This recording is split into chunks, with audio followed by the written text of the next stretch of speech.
ठीक है। देखो हम लोग डिवेंचर स्टार्ट किए थे लास्ट क्लास में, तो वहां पर हम लोगों ने इलास्ट्रेशन 4 तक कंप्लीट किया था। आज हम लोग इलास्ट्रेशन 5 से स्टार्ट करें। Good evening Tushar. Good evening ma'am. Good evening Shubham को। Good evening ma'am. अच्छा देखो, अभी लास्ट क्लास में हम लोगों ने डिवेंचर के बारे में देखा कि डिवेंचर क्या है, क्यों इशू किया जाता है, ठीक है, और कितने तरीके से हो सकता है, issue at par, issue at premium, issue at discount, और रिडेम्पशन कैसे होगा वो भी इशू टाइम पे ही बता देना है। पूरे प्रोस्पेक्टस में डिवेंचर जब इशू होगा तो डिवेंचर का पूरा डिटेल्स होना चाहिए कि कितना रेट ऑफ इंटरेस्ट मिलेगा, कितने दिन के लिए डिवेंचर इशू किया गया है, प्रिंसिपल कब पे होगा और प्रिंसिपल किस तरीके से पे होगा, मतलब प्रीमियम में, पार में या डिस्काउंट में, ठीक है। और हम लोगों ने देखा स्पेशल केस, देखो वैसे तो शेयर की तरह ही एंट्री होगा, लेकिन हम लोगों ने एक स्पेशल केस इलस्ट्रेशन 4 में देखा कि एक्स्ट्रा एंट्री करना पड़ेगा इशू डेट पे अगर रिडेम्पशन प्रीमियम पे है। और उसका रीजन क्या था? उसका रीजन ये था कि फ्यूचर का लॉस हमें आज रिकॉर्ड करना है, मतलब फ्यूचर में पर शेयर में जितना प्रीमियम के साथ हम लोग रिडेम्पशन करेंगे उसका रिकॉर्डिंग हमें आज ही करना है। ये इंपॉर्टेंट पॉइंट था। बाकी तो हम लोगों ने कंसेप्ट और कुछ आसान सा क्वेश्चन देखा था। ये हम लोग का इलास्ट्रेशन 4 था। अब हम लोग इलास्ट्रेशन 5 देखते हैं। इसमें शायद ये वाला पॉइंट होगा, debenture issued at discount redeemed at premium, ठीक है। तो यहाँ पर इलास्ट्रेशन 5 जो है ये करते हैं। देखो ये इलास्ट्रेशन 5 भी होगा, पॉइंट नंबर भी 5 है। यहाँ पर एंट्री वगैरह दिया हुआ है, हम लोग क्वेश्चन से ही कर सकते हैं। देखो यहाँ पर बोला है Agrotech Limited issued 150 lakh 9% debenture of 100 each at a discount of 6%, यानी डिस्काउंट में इशू होगा। तो इशू प्राइस जो है वो डिस्काउंटेड है, तो यहाँ पर लिख लेते हैं इशू प्राइस जो है वो डिस्काउंटेड है। नेक्स्ट बोला है redeemable eight A premium of 5%, तो रिडेम्पशन प्राइस जो है वो कितना है? बोल रहा है कि 5%, मतलब जितना डिवेंचर का प्राइस है उस पे और भी 5% मिल जाएगा। प्रीमियम मतलब एक्स्ट्रा अमाउंट, ठीक है। तो 100 तो ले रहे हैं किसी से, अगर किसी से उधार अगर 100 रुपीज लेंगे तो उसे 100 रुपीज तो देंगे ही ना, वो तो देना ही पड़ेगा। लेकिन बोल रहा है कि एक्स्ट्रा 5% भी दिया जाएगा, मतलब प्लस 100 पे 5%, यानी 105।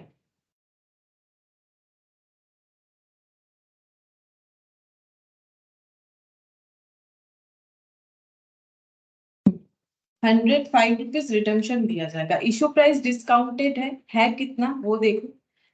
इशू प्राइस बोल रहा है कि 6% डिस्काउंट पे इशू होगा, मतलब पर वैल्यू माइनस जो है जितना डिस्काउंट दिया जाता है तो वो डिस्काउंटेड इशू प्राइस है।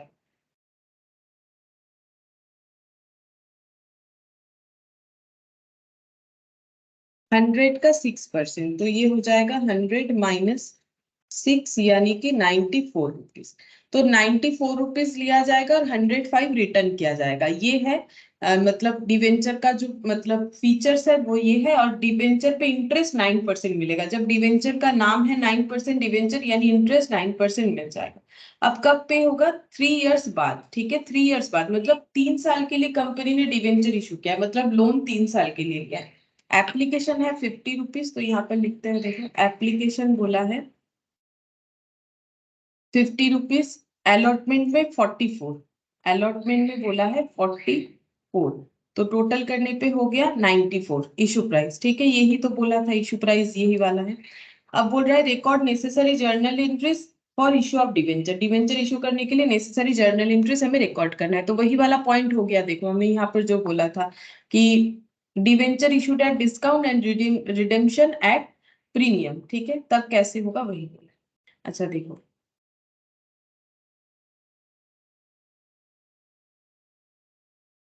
यहाँ पर in the books of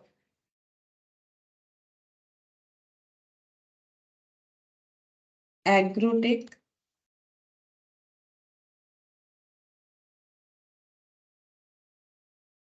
limited, अच्छा, फर्स्ट एंट्री हम लोग का क्या हो जाएगा, देखो फर्स्ट एप्लीकेशन का पैसा मिलेगा कंपनी को, तो bank account debit to debenture application जैसे शेयर में होता है, bank account debit to equity share application, preference होता है तो प्रेफरेंस शेयर एप्लीकेशन टू, यहाँ पर होगा डिवेंचर एप्लीकेशन क्योंकि ये डिवेंचर है, डिवेंचर एप्लीकेशन कितना मिलेगा, कितना डिवेंचर इशू किया गया 150 लाख, तो 150 इंटू 50 रुपीज, तो ये हो जाएगा 15 इंटू 5 75 होता है, तो 75 और 00 यहाँ पर लिख लो कि इन लैख, ऐसे अगर लिख लेंगे तो हम लोग अगर ऐसा एंट्री लिखते हैं तो भी इसको और जीरो नहीं देना पड़ेगा, मतलब 7500 लैख, इन लैख में हम लोग एंट्री लिखते हैं, बाकी फॉर्मेट जैसे करना पड़ता है वैसा पूरा बनाना पड़ेगा, ठीक है, और नैरेशन भी लिखना पड़ेगा, हम ऐसे ही करवा रहे हैं। उसके बाद डिवेंचर एप्लीकेशन, एप्लीकेशन का पैसा ट्रांसफर होगा डिवेंचर में, तो डिवेंचर एप्लीकेशन अकाउंट डेबिट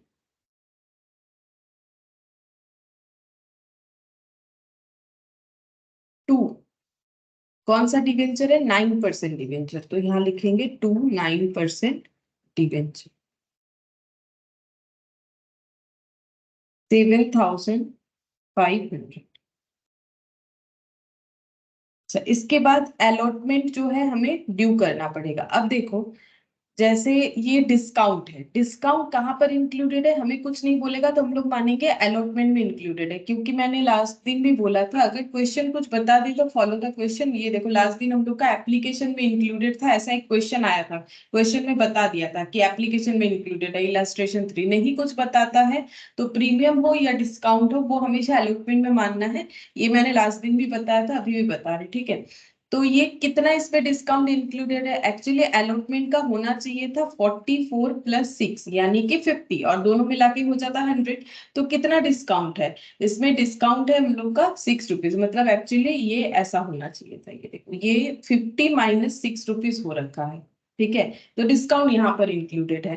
तो कंपनी जब अलॉटमेंट के लिए नोटिस देगी डिवेंचर होल्डर को तो ये बोलेगी कि हम लोग डिवेंचर का अलॉटमेंट सोचे थे 50 रुपीज, क्योंकि लिखा हुआ तो होगा ना कि फेस वैल्यू 100 है, अब क्योंकि हम लोग डिस्काउंट में इशू करने वाले हैं तो अलॉटमेंट में 6 रुपीज कम देना पड़ेगा, एप्लीकेशन में सभी ने अगर 50 दे दिया है और डिस्काउंट वाला डिवेंचर है तो सभी को पता है और 44 देना पड़ेगा, तो 6 रुपीज का डिस्काउंट हो रहा है, वो डिस्काउंट कंपनी अलॉटमेंट में लगा रही है, तो अलॉटमेंट के ड्यू एंट्री में ऐसे लिखेगी, देखो डिवेंचर अलॉटमेंट अकाउंट डेबिट जैसे लिखना है, अलॉटमेंट का पैसा ड्यू होगा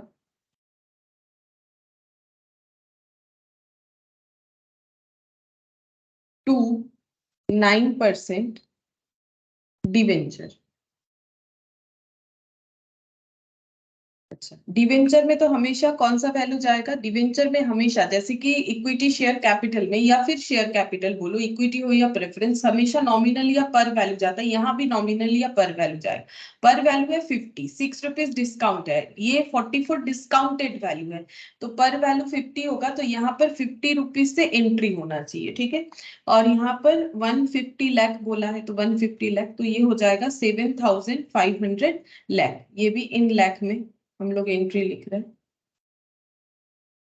अच्छा, तो डिस्काउंट कितना है, डिस्काउंट है पर शेयर पे 6 रुपीज करके, सॉरी पर डिवेंचर पे 6 रुपीज करके, तो 150 इंटू 6, अब डिस्काउंट है तो लॉस है, लॉस है तो डेबिट होगा, नाम मतलब एंट्री का लैंग्वेज क्या होगा, कैसे एंट्री लिखना है, हम लोग लिख सकते हैं लॉस या फिर डिस्काउंट, ये दोनों में से कोई एक लैंग्वेज यूज कर सकते हैं, लॉस और डिस्काउंट ऑफ डिवेंचर या फिर ऑन डिवेंचर,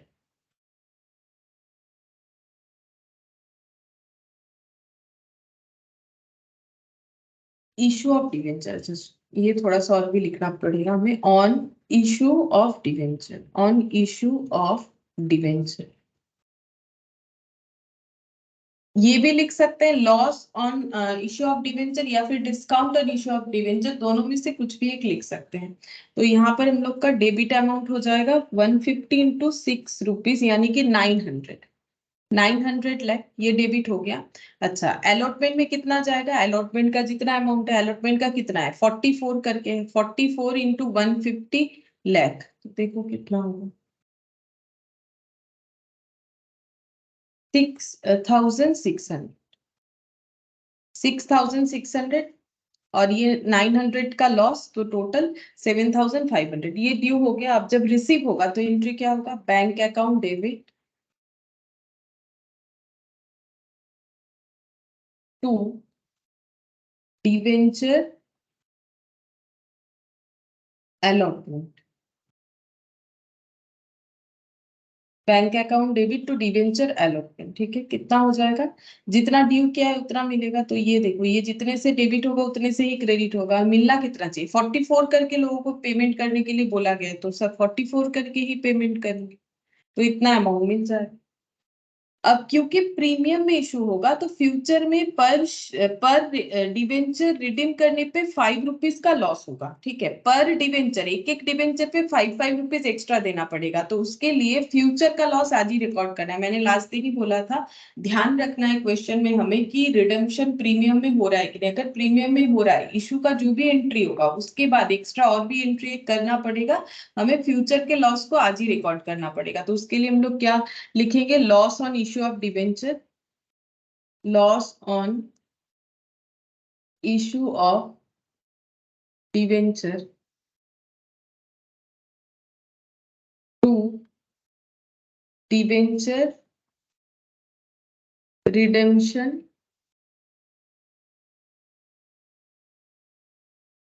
प्रीमियम, या फिर ऐसे भी लिख सकते हो to premium on redemption of debenture, या फिर डिवेंचर रिडेम्पशन प्रीमियम, कुछ भी लिखा जा सकता है। ठीक है, दोनों में से कोई भी एक लिखो, एक ही बात है। कितना करके प्रीमियम होगा, 5 रुपीज पर डिवेंचर पे। 150 लाख डिवेंचर रिडीम करना पड़ेगा इंटू 5, यानी 750 लाख का अभी से जो है प्रोविजन करना पड़ेगा। ठीक है, तो क्योंकि फ्यूचर का लॉस रिकॉर्ड कर रहे हैं तो इसे हम लोग जो है ये आज ही इशू के डेट पे ही रिकॉर्ड करेंगे। अच्छा, अब देखो मैंने यहाँ पर लॉस और डिस्काउंट दोनों लैंग्वेज बोल रखा है। जो भी अगर कोई कंबाइंड एंट्री कर रहे हो तो फिर उनको इसमें लॉस ही लिखना चाहिए। यहाँ अगर हम लोग लॉस लिख रहे हैं तभी दोनों कंबाइन करके हम लोग लिख सकते हैं। हम दिखाते हैं हम क्या बोलना चाह रहे हैं। ये देखो, हम तो रेकमेंड करेंगे कि अलग अलग ही लिखो। ये देखो, पहले बैंक टू डिवेंचर एप्लीकेशन जैसे हम लोगों ने किया, डिवेंचर एप्लीकेशन टू 9% डिवेंचर। उसके बाद ये देखो यहाँ पर कंबाइन एंट्री क्या है, डिवेंचर अलॉटमेंट 6600। देखो हम लोगों ने भी लिखा है डिवेंचर अलॉटमेंट 6600। फिर क्या लिखा है, loss on issue of debenture 1650। मैंने कितना लिखा है, 900। ठीक है, तो ये क्यों 900 आया ये हम बता देते हैं। ये दोनों को एडजस्ट करके लिखा हुआ है। ये देखो, यहाँ पर है 750, यहाँ पर है 900, दोनों को ऐड करो 1650। ठीक है, तो ये कितना हो जाएगा, loss on issue of debenture 1650। वो देखो यहाँ पर वही वाला क्या भाई, ये कंबाइन एंट्री क्या भाई, कंबाइन एंट्री मतलब दोनों को मिक्सड अप करके कर दिया है। ठीक है, एक सेकंड, तो मैंने शायद क्लास में नहीं भेजा, क्लास में भेजा तो सभी को तो भेजा।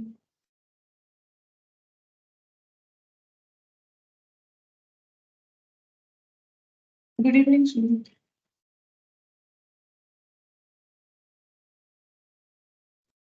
Good evening ma'am.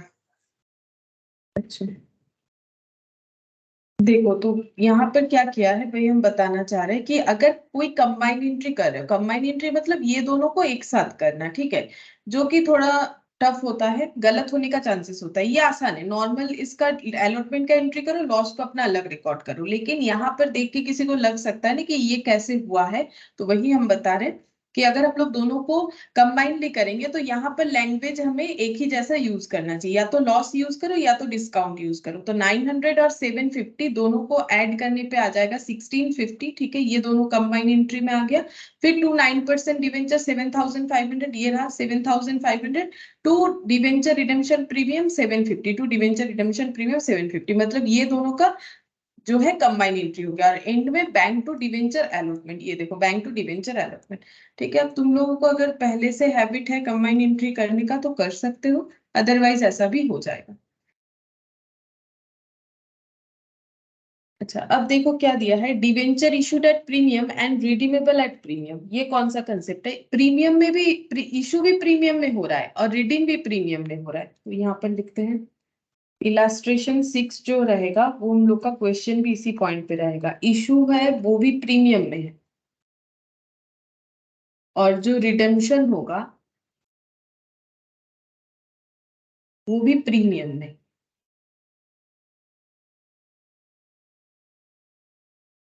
चलो देखते हैं, क्वेश्चन भी समझ में आएगा।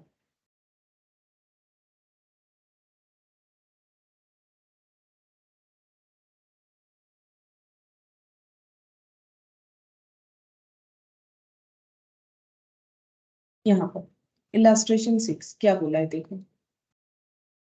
Siemens Limited issued 1,12% debenture of rupees 100 each at par, payable in full on application by 1st April. Applications were received for 1,10,000 debenture. Debentures were allotted on 7th April. Excess money refunded on the same date. अच्छा, बोल रहा है कि siemens limited बोल के कोई company है जिन्होंने 1 लाख डिवेंचर इशू किया है, इंटरेस्ट रेट है 12%, 100 रुपीज है पर वैल्यू पे है। अच्छा, वो सिर्फ वहां पर कंसेप्ट दिया था, बट क्वेश्चन ये प्रीमियम वाला नहीं है।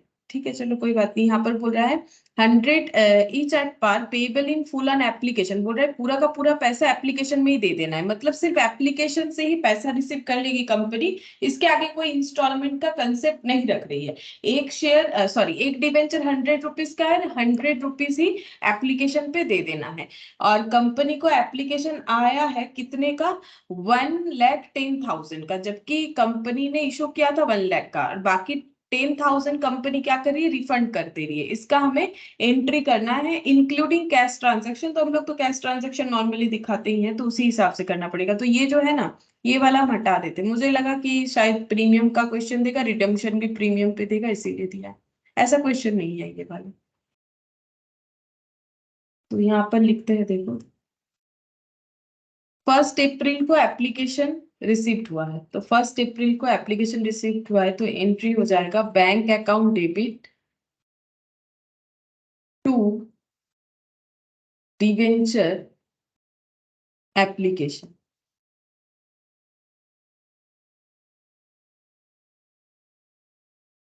100 रुपीज से मिल जाएगा टोटल 1 लाख डिवेंचर पे, तो 1 लाख इंटू, अच्छा 1,10,000 पे मिला है, तब 1 लाख लिखने से तो नहीं होगा। एप्लीकेशन कितने पे मिला है, 1,10,000 पे, तो कंपनी ने जितना रिसीव किया है उतने से ही मल्टीप्लाई होगा, उतने नंबर ऑफ डिवेंचर पे, इंटू 100। तो ये कितना हो जाएगा 11, और यहाँ 4 5 6 0, 11 और 6 0। ठीक है,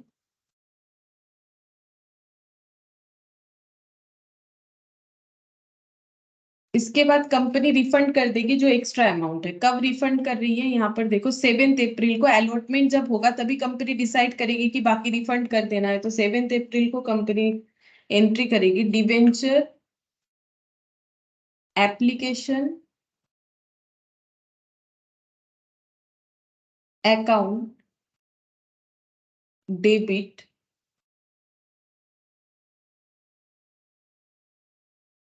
टू, जितने डिवेंचर में ट्रांसफर होगा 12% डिवेंचर, 12% डिवेंचर लोन कंपनी कितने का लेना चाह रही है उतने से ही ये क्रेडिट होगा। ये हमेशा पर वैल्यू पे होगा, तो 100 से होगा। अब कंपनी जितना इशू की है उतना, 1 लाख, एक्चुअली 1 लाख इशू करना चाहती थी ना, तो 1 लाख इंटू 100 यानी 100 लाख हो जाएगा। 100 लाख हो गया, और बाकी रिफंड हो जाएगा। रिफंड होने से टू बैंक, कितना रिफंड होगा, जितना एक्सेस रिसीव हुआ है। तो 1 लाख के जगह 1,10,000 जो है डिवेंचर का एप्लीकेशन रिसीव हुआ है, तो 10,000 इंटू 100 रुपीज, तो कितना हो जाएगा 100, और यहाँ पर हो गया 4 5 6 जीरो। ठीक है, तो मतलब 10 लाख। ठीक है, तो ये हो जाएगा हम लोग का 10 लाख, और ये 100 लाख। तो इसका मतलब 1 करोड़ 10 लाख हो जाएगा। ठीक है, इस तरीके से एंट्री हो जाएगा 7 अप्रैल। अच्छा, बस इसमें तो और कुछ नहीं होना है। डिवेंचर एप्लीकेशन, हाँ, बस और तो कुछ नहीं करना है। Debenture bank account debit to debenture, अच्छा यहाँ जो है, यहाँ कैसे किया है, bank account debit to debenture application. ठीक है, 11,000, और डिवेंचर एप्लीकेशन टू बैंक, ये दो स्प्लिट करके कर दिया है। ठीक है, डिवेंचर एप्लीकेशन टू बैंक ये अलग से किया है। ठीक है, फिर क्या है, डिवेंचर एप्लीकेशन टू 12% डिवेंचर, मतलब ये कंबाइंड एंट्री को स्प्लिट करके किया है इन्होंने। स्प्लिट करके भी किया जा सकता है, लेकिन इसमें स्प्लिट नहीं भी करोगे तो भी कर पाओगे, मुझे नहीं लगता है कि इसमें गलत होने का चांसेस है। चाहो तो स्प्लिट करके भी कर सकते हैं। अच्छा, यहाँ पर इसके बाद आ रहा है question, debenture issued at premium. अच्छा, यहाँ प्रीमियम वाला क्वेश्चन था नहीं, एक मिनट देख लेते, कहीं मेरे से छूट तो नहीं गया कोई question. Debenture issued at A premium and redeemable at premium, तो इस पे क्वेश्चन तो मुझे मिला नहीं, लेकिन देखो यहाँ पर हम एंट्री एक बार बता देते हैं। अगर डिवेंचर प्रीमियम पे इशू हुआ है और रिडेम्पशन भी प्रीमियम पे होगा तो कैसे एंट्री होगा, ये देखो। Bank to debenture application, application का पैसा जैसे रिसीव हुआ, ठीक है, उसके बाद एप्लीकेशन का पैसा डिवेंचर में ट्रांसफर हो जाएगा। उसके बाद कंपनी जो है अलॉटमेंट पे कॉल करेगी, तो अलॉटमेंट पे ये देखो इन्होंने फिर से वही कंबाइन एंट्री कर दिया। लेकिन अगर अलॉटमेंट में प्रीमियम इंक्लूडेड है तो हम लोग क्या एंट्री करेंगे, debenture allotment account debit 2% of debenture to securities premium, जैसे शेयर में करते हैं। अगर शेयर के केस में अलॉटमेंट में प्रीमियम का पैसा इंक्लूडेड होता है तो हम लोग क्या बोलते हैं, equity share allotment account debit to equity share capital to securities premium. वैसे ही ये हम अलग से ही करना प्रेफर करेंगे कि अगर प्रीमियम पे रिडीम हो रहा है तो इशू डेट पे एक और एंट्री होगा, that is loss on issue of debenture to premium on redemption. कितने से एंट्री होगा, पर डिवेंचर पे जितना प्रीमियम पे लॉस हो रहा है, ठीक है, मतलब जितना रिडेम्पशन पे प्रीमियम हम लोग देंगे उतना इनटू नंबर ऑफ डिवेंचर, ये हो जाएगा। और लास्ट में जब अलॉटमेंट का पैसा रिसीव होगा तो bank account debit to debenture allotment, ये एंट्री हो जाएगा, ठीक है। ये देखो वही बोला है यहाँ पर, student can note that instead of passing separate entries a compound entries can be pass, मतलब ये और भी कंपाउंड कर दिया है। Bank account debit, loss on issue of debenture to, ये जरूरी नहीं है, मुझे नहीं लगता इतने सारे कंबाइनली करना चाहिए। और किसी को अगर हैबिट है तो कर सकते हो, बाकी जब रिसीव होगा तो सेम तरीके से bank account debit to debenture allotment करके हम लोग एंट्री कर देंगे। बस ये इस पे क्वेश्चन नहीं था तो मैंने बताया कि कैसे करके करना है। सिंपल है, जैसे शेयर में प्रीमियम होता है इंक्लूडेड अलॉटमेंट में, तो जैसा एंट्री होगा वैसे ही होगा, बस यहाँ पर शेयर के जगह डिवेंचर लिखना है, बस और कुछ नहीं करना है। अच्छा, फिर यहाँ पर ये दिया है accounting for issue of debenture payable in installment. अच्छा, डिवेंचर पेबल इन फुल, अच्छा ये देखो, ये यही वाला क्वेश्चन अभी हम लोगों ने किया, ये वाला क्वेश्चन इलस्ट्रेशन 6। ये देखो accounting for issue of debenture payable in installment, installment का मतलब है एप्लीकेशन में दिया, फिर उसके बाद पैसा अलॉटमेंट में दिया, फिर उसके बाद कुछ और कॉल हुआ। लेकिन ऐसा ऐसा भी हो सकता है, या फिर debenture payable in full on application, ऐसा भी हो सकता है। वही वाला अभी हम लोगों ने किया ना, 100 रुपीज का एक डिवेंचर था और पूरा पेमेंट ही हमें एप्लीकेशन में कर देना है, तो वही चीज बोला था। Amount due on debenture are payable in full on application. It is usual to open a separate debenture application account for each class of debenture, such as 10% debenture application or 12% debenture application account. मतलब अगर एक ही, मतलब पूरा payment अगर एक ही बार में हम लोग ले रहे हैं, अलग अलग कोई इंस्टॉलमेंट नहीं ले रहे हैं, और डिवेंचर अलग अलग टाइप का है, तो हमें उसका अलग अलग नाम से लिखना चाहिए। देखो मतलब ये बोल रहा है कि bank account debit to debenture application हम लोग लिख रहे हैं, यहाँ एक ही तरह का डिवेंचर बोला था, लेकिन मान लो 12% डिवेंचर भी है, 10% डिवेंचर भी है, ठीक है, तो वही बोल रहा है कि हमें अलग अलग एप्लीकेशन अकाउंट ओपन करना पड़ेगा। मतलब मान लो ये 12% और 10% भी था तो उसका एप्लीकेशन का अकाउंट अलग होगा, ये चीज बोल रहा है। मतलब क्लास ऑफ डिवेंचर चेंज हो जा रहा है ना, कोई डिवेंचर पे 10% इंटरेस्ट देंगे, किसी पे 12%, तो दोनों का क्लास अलग हो गया, ठीक है। तो वही बोल रहा है कि अगर अलग अलग वेराइटीज ऑफ क्लासेस के डिवेंचर है तो फुल अमाउंट अगर एप्लीकेशन पे रिसीव कर रहे हैं तो हमें उसका सेपरेट सेपरेट एंट्री करना चाहिए, ठीक है, वही चीज बोल रहा है। These accounts record monies received from the applications of debenture. If an issue is oversubscribed, these accounts can be used to record the refund of money to the unsuccessful applicants. वही बोल रहा है कि अगर एक्सेस अमाउंट मिल जाएगा तो unsuccessful जो, मतलब जिनको कंपनी रिजेक्ट कर रही है उनका पैसा रिफंड कर दिया जाएगा। At the time of allotment of debenture, the amount of debenture application account is transferred to the respective debenture account. ये बेकार नहीं, मतलब बेकार नहीं है, मतलब हम ये बोलना चाह रहे हैं कि जो एंट्री हम लोग करें उसी को लैंग्वेज में दे दिया है। जैसे अगर कोई सेल्फ स्टडी करके कर रहा है तो उसके लिए इतना डिटेल्स तो होना चाहिए, वही किया है। At the time of allotment of debenture, जब डिवेंचर अलॉटमेंट होता है, the amount in debenture application account, ये देखो डिवेंचर एप्लीकेशन अकाउंट में जो अमाउंट है is transfer to the respective debenture account, ये देखो ये डिवेंचर अकाउंट में ट्रांसफर हो जाएगा। वही तो हम लोग सीख रहे हैं, उसी चीज को यहाँ पर बता दिया। अच्छा, फिर यहाँ पर डिवेंचर अगर पार में इशू होगा, ये तो हम लोग कर चुके हैं, डिवेंचर पार में जो इशू होगा उसका कैसे एंट्री होगा। चलो इलास्ट्रेशन 6 हम लोग का हो गया। अब इलास्ट्रेशन यहाँ पर दिया है डिवेंचर इशूड एट प्रीमियम, ये वाला पॉइंट हम एक बार बताते हैं। यहाँ पर ये वाला पॉइंट जो दिया है, यहाँ पर बोल रहे हैं प्रीमियम में इशू का मतलब तो हमें पता है कि अगर कंपनी जो है फेस वैल्यू से ज्यादा में डिवेंचर इशू कर रही है तो उसे प्रीमियम बोलेंगे, ठीक है। A company issues debenture at premium when the market rate of interest is lower than the debenture interest rate, ठीक है। मार्केट रेट ऑफ इंटरेस्ट मतलब जब पब्लिक अपना सरप्लस पैसा कहाँ रखेगी ऐसा सोचती है, मतलब कहाँ इन्वेस्ट करेगी। सरप्लस किसी के पास है मतलब इन्वेस्ट करने का अगर कोई सोच रहा है तो उनके पास बहुत सारे ऑप्शन होते हैं, ठीक है। शेयर खरीद सकती है, डिवेंचर खरीद सकती है, बैंक में रख सकता है पब्लिक, ठीक है।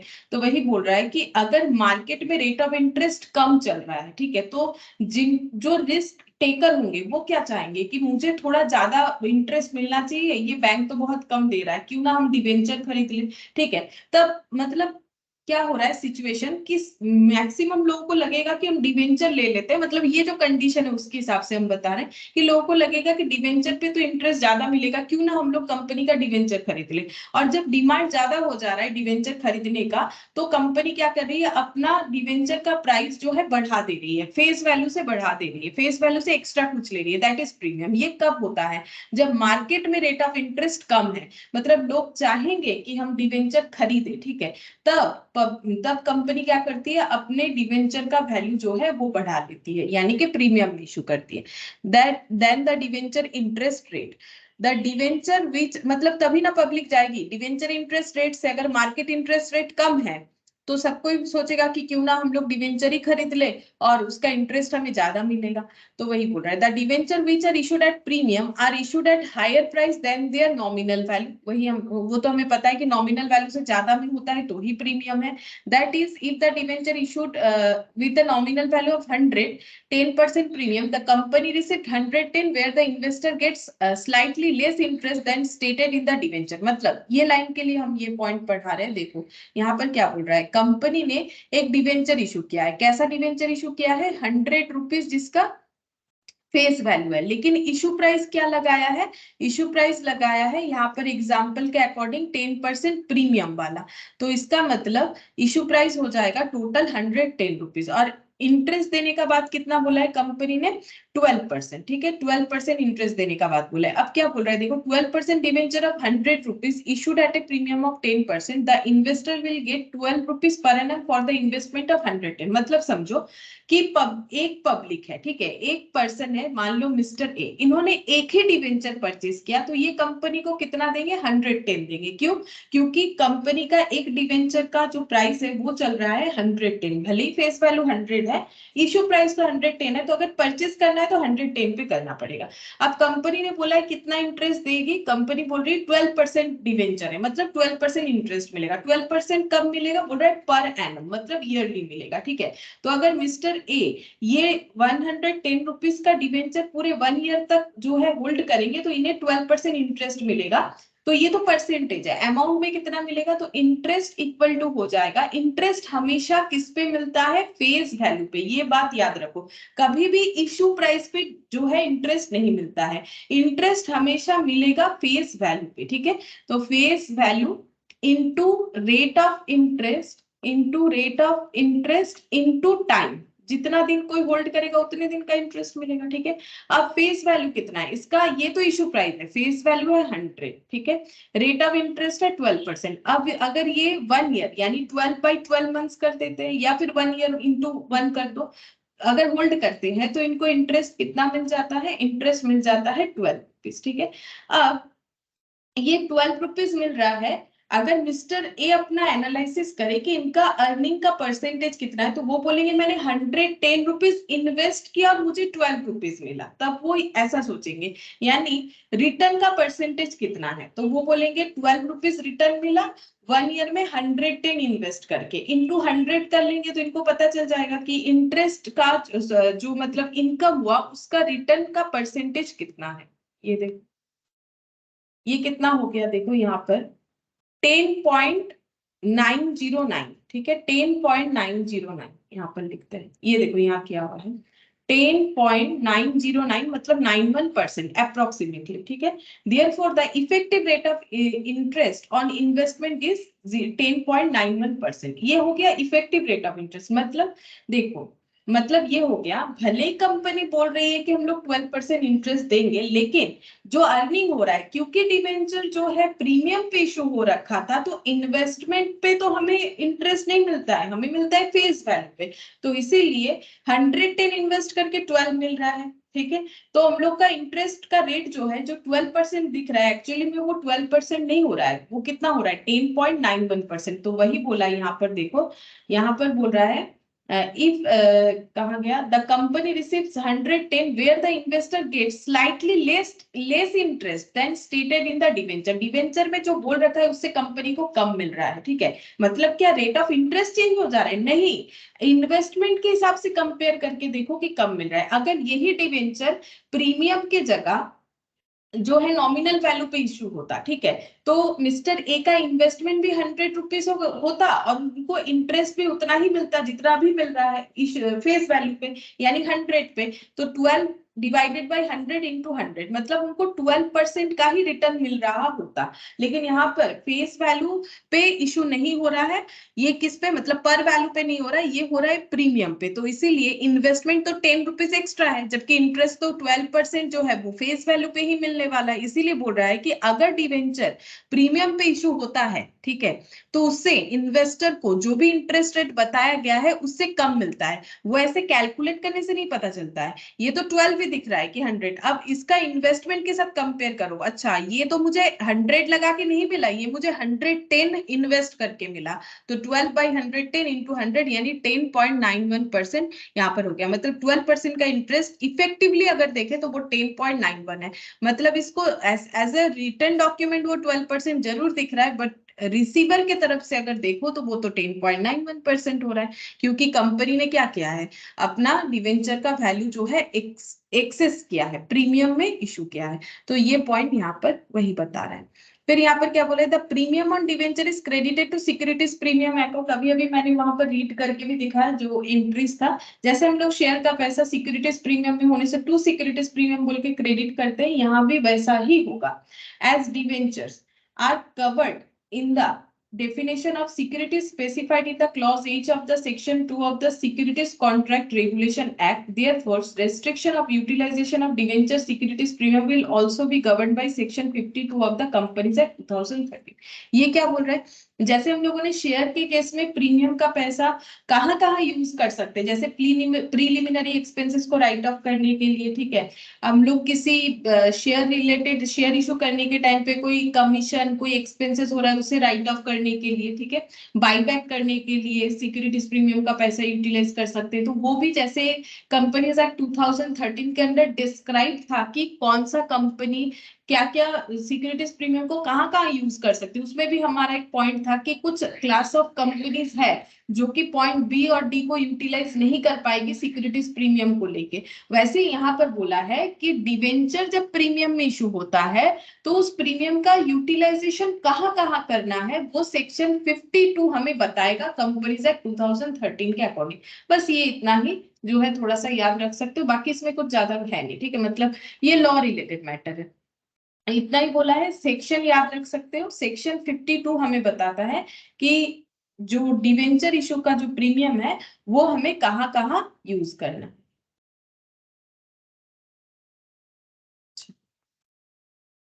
और ये वाला पॉइंट थोड़ा सा तुम लोग स्टोरी की तरह जो मैंने समझा है उसे याद रख सकते हो।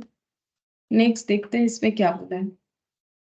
ये इंटरेस्ट बोला, इंटरेस्ट तो हम लोग क्वेश्चन के साथ देख लेंगे। अच्छा यहाँ पर इसके बाद बोला है डिवेंचर इशूड एट डिस्काउंट, वो ये वाला पॉइंट भी बताएंगे। देखो कंपनी क्या करती है, कंपनी डिस्काउंट में भी डिवेंचर इशू कर सकती है, कब करेगी, देखो the company act does not impose any restriction on the price at which debenture can be issued। जैसे शेयर का रिस्ट्रिक्शन है ना, प्रीमियम में कर लो पार में कर लो, पर डिस्काउंट में नहीं कर सकते, डिस्काउंट में स्वेट इक्विटी शेयर इशू हो सकता है, वही बोल रहा है। Unlike shares there is no limit for discount on issue of debenture, बोल रहा है शेयर के तरह डिवेंचर में डिस्काउंट में इशू करने के लिए कोई रेस्ट्रिक्शन नहीं है, ठीक है, कैसे भी इशू करो चलेगा, पार में कर लो चलेगा, प्रीमियम में वो भी ठीक है, डिस्काउंट में वो भी ठीक है। This is why it is very common for debentures to be issued at discount. इसीलिए ये कॉमन बात हो जाता है कि कंपनी जब मतलब परफेक्ट सोचती है तो उसके अकॉर्डिंग डिस्काउंट में डिवेंचर इशू करती है। बट देखो कंपनी को भी लॉजिकली सोचना पड़ता है कब डिस्काउंट में करे, कब प्रीमियम में करे। अभी अभी हम लोगों ने देखा प्रीमियम में कब करेगी, जब लोगों को इंटरेस्ट होगा डिवेंचर परचेस करने में तो कंपनी उसका प्राइस बढ़ा देगी। लोगों को कब इंटरेस्ट होगा, जब मार्केट में रिटर्न कम मिल रहा है, बैंक में रख के रिटर्न कम मिल रहा है, तो फिर लोग चाहेंगे कि हम लोग डिवेंचर में ही इन्वेस्ट करें। वही बोल रहे हैं, the debenture which are issued at discount are issued at lower price than the nominal value. Discount में इशू करने का मतलब ही क्या हो गया कि नॉमिनल वैल्यू से कम में किया जाएगा, और नॉर्मली डिवेंचर का नॉमिनल वैल्यू कुछ नहीं स्पेसिफाई करे तो 100 होता है। That is if the debenture with a nominal value of 100 is issued at 10% discount, मतलब 100 रुपीज का डिवेंचर अगर 10% डिस्काउंट में इशू हो रहा है यानी कि 90 रुपीज में, the company receives 90 only, company को 90 रुपीज मिलेगा, क्योंकि कंपनी बोल रही है कि हम डिस्काउंट में इशू करेंगे कितना, 10%। The issue of debenture at discount slightly increases the true rate of interest payable. अब जो इन्वेस्टर है उसके लिए बेनिफिट है। क्यों बेनिफिट है, वो कितना दे रहा है, 90 रुपीज दे रहा है, ठीक है। अब यहाँ पर सेम एग्जांपल दिया है कि 12% डिवेंचर कंपनी ने इशू किया है, 100 रुपीज उसका फेस वैल्यू है, 10% डिस्काउंट में। अब देखो इंटरेस्ट कितना मिलेगा, मैंने क्या बोला, इंटरेस्ट कैसे मिलता है, हमेशा फेस वैल्यू पे मिलता है। फेस वैल्यू है 100, इंटरेस्ट का रेट कितना बताया है, 12%। अगर कोई 1 ईयर के लिए ये डिवेंचर को होल्ड करेगा तो उसे 1 ईयर का इंटरेस्ट मिलेगा। अगर इंटरेस्ट पे करने का जो टाइम पीरियड है वो पर ईयर है, मान लेते हैं यहाँ पर ईयर है, तो ईयरली 12 रुपीज करके इंटरेस्ट मिल जाएगा। अब अगर कोई अपना रिटर्न चेक करेगा कि मेरे इन्वेस्टमेंट का रिटर्न क्या है, तो वो देखेगा मुझे पूरे ईयर में 12 रुपीज मिला और मैंने कंपनी को उसके बदले कितना दिया, 90, मतलब 90 रुपीज लगा के 12 रुपीज मिला इंटू 100। अब देखो इन्वेस्टर का गेन है 12 डिवाइडेड बाई 90 इंटू 100, तो ये हो गया हम लोग का 13.33। ये देखो 13.33%। मतलब क्या हुआ कि जो डिवेंचर है वो देखने में तो लग रहा है 12% रेट ऑफ इंटरेस्ट, लेकिन एक्चुअली अगर हम लोग रिटर्न को चेक करें वो थोड़ा सा ज्यादा होगा। जैसे वहां थोड़ा कम हो रहा था, यहाँ पर थोड़ा सा ज्यादा हो रहा है। वही बोल रहा है therefore the true rate of interest हो जाएगा ये वाला 13.33%, है ना। क्योंकि देखो 100 पे 13.33 लगाने से ही तो उतना आएगा, तो वही चीज बोल रहा है कि एक्चुअली गेन हम लोग का 13.33 हो रहा है, क्योंकि इन्वेस्टमेंट तो हम लोगों ने 90 रुपीज किया है, जबकि इंटरेस्ट हमें 100 रुपीज पे दिया जा रहा है क्योंकि डिस्काउंटेड है ना, इसीलिए। लेकिन इंटरेस्ट क्योंकि हमेशा फेस वैल्यू पे दिया जाता है तो उसके अकॉर्डिंग हम लोग चेक करते हैं कि हमारा गेन है कि लॉस। तो इससे इतना समझ में जरूर आ रहा है कि अगर कंपनी प्रीमियम में डिवेंचर इशू कर रही है तो रेट ऑफ इंटरेस्ट एक्चुअली में जो है उससे स्लाइटली डिक्रीज होगा, और अगर डिस्काउंट में इशू कर रही है तो रेट ऑफ इंटरेस्ट एक्चुअली जो है वो अगर हम लोग चेक करने जाए तो वो स्लाइटली इंक्रीज होगा, ठीक है। वही चीज बोला है।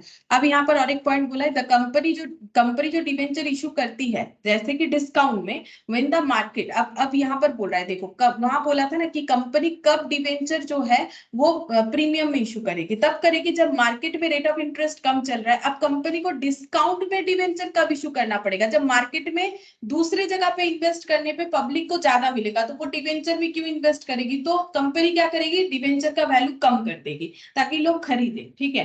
तो लोगों को इंटरेस्ट ज्यादा मिलेगा ना, देखो 90 इन्वेस्ट करके 13.33 मिल रहा है, तो फिर कुछ तो अट्रैक्शन होना चाहिए ताकि लोग जो है डिवेंचर ही परचेस करें। वही बोल रहा है company issue debenture at discount when the market rate of interest is higher, market में ज्यादा मिल रहा है तो लोग डिवेंचर क्यों खरीदेगा, ऐसा कुछ दिखेगा लोगों को कि हाँ तब तो खरीदना चाहिए ना, क्योंकि 90 रुपीज का इन्वेस्टमेंट करेंगे लेकिन मुझे इतना रेट ऑफ इंटरेस्ट मिलेगा, जबकि एक्चुअली ये है, मतलब कंपनी के लिए थोड़ा सा लॉस है, ठीक है। तो वही बोल रहा है then the debenture interest rate like shares debenture account is credited with nominal value. अच्छा ये पॉइंट बोला था, the company issue debenture at discount when market rate of interest is higher than the debenture interest rate. Debenture interest rate से अगर market rate of interest ज्यादा चल रहा है, जैसे कंपनी बोल रही है 12% देंगे, मार्केट में बोल रहा है 13% भी मिलेगा, तो लोग क्या करेगा, लोग बोलेगा नहीं हम 13% वाले में इन्वेस्ट करेंगे। फिर कंपनी क्या बोलेगी, हम तो डिस्काउंट में डिवेंचर इशू करें, तब पब्लिक जो है चेक करके देखेगी, जिनको कैलकुलेशन करना आता होगा, तो वो देख रही है कि अच्छा ये मार्केट में 13% मिलेगा, लेकिन अगर हम कंपनी में लगाएंगे तो 13.33 मिलेगा, क्योंकि वो तो डिस्काउंट मोड में चले गए। तो वही बोल रहा है कि अगर मार्केट में रेट ऑफ इंटरेस्ट ज्यादा है तो कंपनी डिस्काउंट में डिवेंचर इशू करना स्टार्ट करती है। Like shares, debenture account is credited with nominal value, जैसे मैंने बार बार बोला है, जैसे शेयर भी हमेशा नॉमिनल वैल्यू से जो है एंट्री होता है, डिवेंचर का भी वैसे ही होता है। The difference between the nominal value of debenture and cash received in transfer to discount on issue of debenture account. अच्छा, क्या बोल रहे हैं? The difference between the nominal value of debenture and cash received, जो nominal value of debenture और जो cash receipt है, जैसे नॉमिनल वैल्यू है 100, कैश रिसिप्ट होगा 90, यानी डिफरेंस है 10, जो कि डिस्काउंट है। वो कहां पर दिखाना पड़ता है? डिस्काउंट और इश्यू ऑफ डिवेंचर अकाउंट पे। वो अभी अभी मैंने क्वेश्चन करवाया भी था, एक क्वेश्चन आया था, देखो हम लोगों ने किया ना, डिस्काउंट को कैसे लिखा जाता है। ये देखो यहाँ पर आज ही तो किया हम लोगों ने, ये वाला शायद 6 रुपीज, यहाँ पर ये हटाते, दिख नहीं रहा मुझे clearly. Loss on issue of debenture to debenture redemption premium, discounted, ये रहा 94। हाँ, डिवेंचर एप्लीकेशन ये इधर मिलेगा, ये देखो डिस्काउंट में चला जाएगा, discount on issue of debenture बोल के इस अकाउंट में जाना चाहिए, ये मैंने पहले ही करवा दिया, ठीक है। फिर क्या बोल रहा है? Discount on issue of debenture is return of, ये पॉइंट इंपॉर्टेंट है, proportionately by charging to the statement of profit and loss account. जो भी लॉस हो रहा है, लॉस में जब कंपनी डिवेंचर इशू करी तो उस लॉस को कंपनी को करना पड़ेगा राइट ऑफ करना पड़ेगा प्रोपोर्शनेटली, ठीक है। मतलब एक पर्टिकुलर प्रोपोर्शन में या रेशियो में उसे राइट ऑफ करना पड़ेगा, ठीक है, धीरे धीरे उसे राइट ऑफ करना पड़ेगा, और उस लॉस को पीएल में चार्ज करना पड़ेगा, क्योंकि हमें पता है ऑल लॉसेस आर डेबिटेड और वो पीएल में क्लोज होगा। It is considered a normal practice to amortize discount on issue of debenture over the period of benefit, that is normally 3 to 5 year। हम बताते हैं, मतलब over the year of benefit, मतलब देखो कंपनी मान लो 3 साल के लिए डिवेंचर इशू कर रही है, ठीक है, तो जो पीरियड ऑफ बेनिफिट है वो हो गया 3 इयर्स, ठीक है। अब क्या करना है? 3 इयर्स में लॉस को राइट ऑफ करना है। जैसे मान लो डिवेंचर इशू करके लॉस हुआ है, लॉस डिस्काउंट में डिवेंचर इशू करने के लिए लॉस हुआ है मान लो 1 लाख, ठीक है। अब कंपनी को क्या करना है? इसे राइट ऑफ करना है। कंपनी ने ये डिवेंचर 5 इयर्स के लिए इशू किया था, तो कंपनी इसको क्या करेगी? 5 इयर्स में धीरे धीरे राइट ऑफ कर देगी, तो कितना हो जाएगा? ये हो गया 20,000 करके, ठीक है। ये 20,000 करके कंपनी राइट ऑफ करेगी। It is considered a normal practice, amortise का मतलब ही होता है राइट ऑफ, डिस्काउंट को राइट ऑफ करेगी on issue of debenture, debenture issue करने के टाइम पे जो डिस्काउंट हुआ था कंपनी का over the period of benefit. तो 5 इयर्स के लिए कंपनी डिवेंचर इशू कर रही है, तो पीरियड ऑफ बेनिफिट 5 इयर्स हो गया, तो ये जो लॉस है उसे 5 इयर्स में राइट ऑफ करेगी, पर ईयर 20,000 करके, 20,000 पर एनम। कहाँ चार्ज करना पड़ेगा? पीएल में, पीएल में दिखाना पड़ेगा to discount on issue of debenture बोल के, ठीक है। वैसे टी शेप में तो होता नहीं है कंपनी का पीएल, तो जो भी हो इस तरीके से दिखाना पड़ेगा, वही चीज यहाँ पर बोला है। अच्छा, अब इस पे क्वेश्चन होगा, वही हम लोग देखेंगे अभी धीरे धीरे। यहाँ पर और एक पॉइंट क्या बोला है देखो, in fact the discount on issue of debenture is considered as incremental interest expense. बताते हैं क्या बोल रहा है।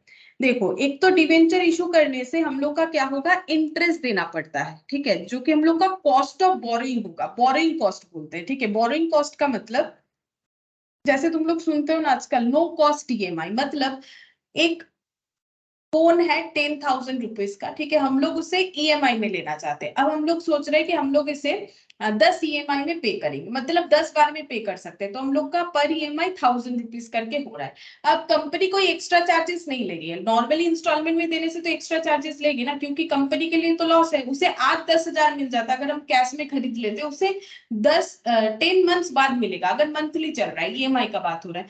तो यहाँ पर अगर कंपनी बोल रही है कि ठीक है हम ये आपको दे देंगे 10 इंस्टॉलमेंट में, लेकिन आपको पर इंस्टॉलमेंट 10 रुपीज करके ज्यादा देना पड़ेगा, मतलब 1,010 रुपीज करके देना पड़ेगा, यानी 10 इंस्टॉलमेंट में 1,010 करके कितना हो जाएगा? देखो, ये हो गया हम लोग का 10,100, मतलब हम लोग 100 एक्स्ट्रा देके ये वाला मोबाइल खरीद रहे हैं, बदले में हमें बेनिफिट मिल रहा है, ठीक है। और अगर हम लोग 10 रुपीज एक्स्ट्रा दे रहे हैं तो ये हम लोग का क्या हो जाएगा? ये हो जाएगा हम लोग का ईएमआई का कॉस्ट, ठीक है, एक्स्ट्रा दे रहे हैं। अगर कंपनी बोल रही नहीं कोई भी एक्स्ट्रा प्राइस नहीं देना है, तो हम लोग उसे बोलते हैं नो कॉस्ट ईएमआई। तो बोरोइंग कॉस्ट, बोरो करना मतलब क्या? उधार लेना।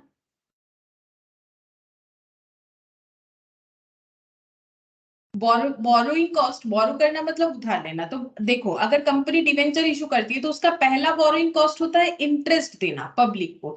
तो यहाँ पर बोल रहा है the discount on issue of debenture, मतलब अगर कंपनी डिवेंचर को डिस्काउंट में इशू करती है is considered as incremental interest expense. तो इंटरेस्ट एक्सपेंस और भी बढ़ जाता है। क्यों बढ़ जाता है, देखो क्या बोल रहा है, the true expenses net borrowing cost for a particular accounting period is therefore the total interest payment plus the discount return of.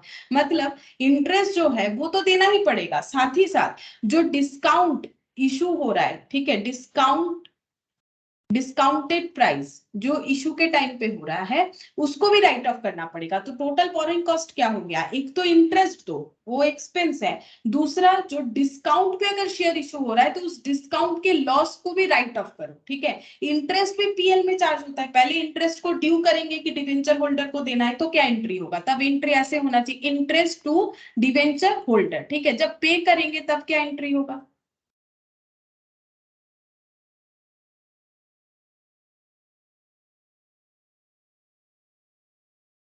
देखो जब पे करेंगे तब क्या एंट्री होगा, जब पे करेंगे तब एंट्री हो जाएगा यहाँ पर डिवेंचर होल्डर टू बैंक। जब इंटरेस्ट पे करेंगे, interest to debenture holder due entry normal जैसे जर्नल में होता है। डिवेंचर होल्डर टू बैंक, जब हम लोग डिवेंचर होल्डर को पे कर रहे हैं, ठीक है, डिवेंचर होल्डर टू बैंक। और एट लास्ट पीएल टू, यहाँ पर क्या हो जाएगा इंटरेस्ट। तो देखो क्या होगा, debenture holder debit debenture holder credit cancel out, interest debit interest credit cancel out, PL to bank जो भी हो। तो ये 3 स्टेप में होता है, तो ये पीएल में चार्ज होगा। एज वेल एज ये जो डिस्काउंट है अभी मैंने सिखाया, डिस्काउंट को भी हमें राइट ऑफ करना है, लेकिन एक ही बार भी ले जाके पीएल में चार्ज नहीं करना है, over the year of benefit जितने साल का वो डिवेंचर होगा उतने साल में उसे प्रोपोर्शनेटली हमें राइट ऑफ करते जाना है। तो डिवेंचर लेने के लिए कंपनी ने क्या क्या कॉस्ट बोरो किया, जैसे मोबाइल लेने के लिए हम लोगों ने एक्स्ट्रा 100 रुपीज बोरो किया, 10,000 तो देना ही था, वो तो भाई परचेज प्राइस है, वो तो देना ही है, हर एक चीज का परचेज कंसिडरेशन होता है, कुछ भी फ्री में नहीं होता है। तो यहाँ पर 100 रुपीज जो है ये क्या हो गया, ये एक्सेस जो है हम लोग इंटरेस्ट दे रहे हैं, क्यों, क्योंकि हम लोग उनसे इंस्टॉलमेंट का फैसिलिटी ले रहे हैं। वैसे ही अगर कंपनी डिवेंचर इशू कर रही है, इंटरेस्ट तो हर एक केस में देना है, चाहे डिवेंचर पार में इशू हो, चाहे डिस्काउंट में हो, चाहे प्रीमियम में हो। लेकिन अगर डिस्काउंट में इशू होता है तो इंटरेस्ट के साथ साथ और एक कॉस्ट भी जुड़ जाता है, दैट इज डिस्काउंट। मतलब हर साल इंटरेस्ट तो चार्ज होगा ही होगा, साथ ही साथ जो डिस्काउंट का amount per year right of हो रहा है वो भी चार्ज होगा। तो वही चीज बोल रहा है, discount on issue of debenture is considered as ये इंक्रीमेंटल होगा, ठीक है, आईएम हो गया, इंक्रीमेंटल इंटरेस्ट एक्सपेंस। इंटरेस्ट का एक्सपेंस जो है वो बढ़ जाता है। द ट्रू एक तो इंटरेस्ट का एक्सपेंस भी बढ़ जाता है, वो तो मैंने अभी कैलकुलेट करके दिखाया ना कि 90 में 12 रुपीज यानी 100, कंपनी बोल रहा है 12% इंटरेस्ट दे रहा है लेकिन उससे ज्यादा ही दे रहा है, ठीक है। फिर उसके बाद क्या बोल रहे हैं, द ट्रू एक्सपेंसेस जो नेट बोरोइंग कॉस्ट है for a particular accounting period is therefore the total interest payment, जो टोटल इंटरेस्ट पेमेंट होगा plus the discount right of, ये चीज बोला है, ठीक है। तो बोरोइंग कॉस्ट का मतलब ये होता है कि अगर हम लोग बोरो कर रहे हैं कुछ भी, कैसा भी लोन ले लो, डिवेंचर जो भी कंपनी है तो डिवेंचर इशू कर सकती है।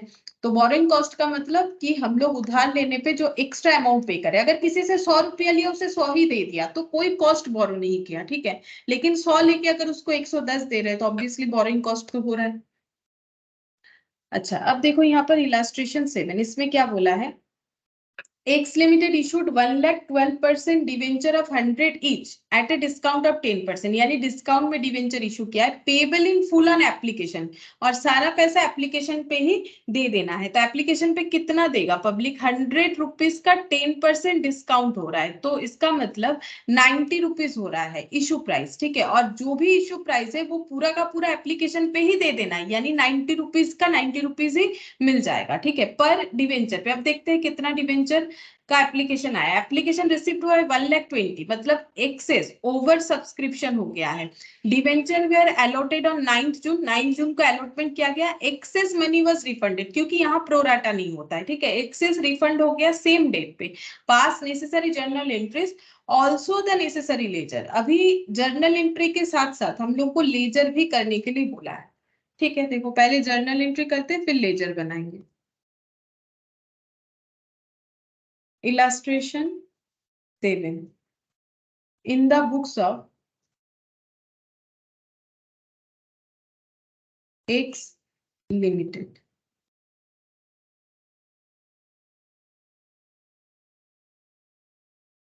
अच्छा देखो 31 मई को application payable in full on application. अच्छा तो 31 मई को एप्लीकेशन का पैसा मिलेगा। Bank account debit to debenture application. अच्छा देखो कितना सारा डिवेंचर इशू हुआ है 1 लाख, लेकिन रिसिप्ट कितना हुआ है एप्लीकेशन मनी 1,20,000 पे, तो हम लोग को यहाँ पर 1,20,000 लिखना पड़ेगा, बाद में 20,000 रिफंड हो जाएगा इंटू 90 रुपीज। ठीक है 90 रुपीज करना है। देखो बोल दिया है डिस्काउंट में इशू हो रहा है, फेस वैल्यू था 100, तो फेस वैल्यू से हम लोग डिस्काउंट को फाइंड आउट करेंगे। फेस वैल्यू से जितने कम पे होता है वो डिस्काउंट 10% कम है, यानी 10 रुपीज, तो 90 हो जाएगा। 12 इंटू 9 होता है 108, तो 108 और यहाँ पर 5 टाइम्स 0, ये हो जाएगा 1,08,00,000। अच्छा इसके बाद ये अमाउंट जो है हम लोग को ट्रांसफर करना पड़ेगा डिवेंचर अकाउंट में। देखो जिस बार अलॉटमेंट होगा जिस डेट में, क्योंकि यहाँ डेट दे दिया है तो हम थोड़ा सा डेट फॉलो कर रहे हैं। ठीक है डेट नहीं देगा तो हम लोग नॉर्मली लिख पाते इसके बाद। तो 9 जून को अलॉटमेंट हो रहा है, तो 9 जून 2020 में लिखेंगे debenture application account debit to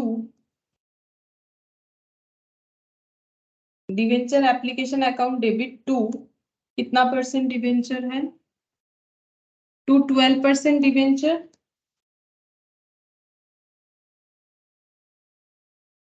to bank. जो रिफंड हो जाएगा वो बैंक बोल के एंट्री हो जाएगा। ठीक है कितना रिफंड होगा, 1 लाख की जगह 1,20,000 का एप्लीकेशन आ गया, मतलब 20,000 डिवेंचर का एप्लीकेशन का अमाउंट रिफंड हो जाएगा। 20,000 इंटू 90 मतलब 18 और 5 टाइम्स 18 और हाँ 5 टाइम्स 0 1,80,000। ठीक है ये हो जाएगा, सॉरी 18 लाख हो जाएगा, गलत लिख रहे थे, 18 लाख हो जाएगा। ठीक है अच्छा अब एप्लीकेशन में कितना, सॉरी डिवेंचर में कितना ट्रांसफर होगा, डिवेंचर में जो ट्रांसफर होगा वो हो जाएगा हम लोग का, ये पहले एप्लीकेशन का जितने से डेबिट है उतने से क्रेडिट कर देंगे, 1,08,00,000।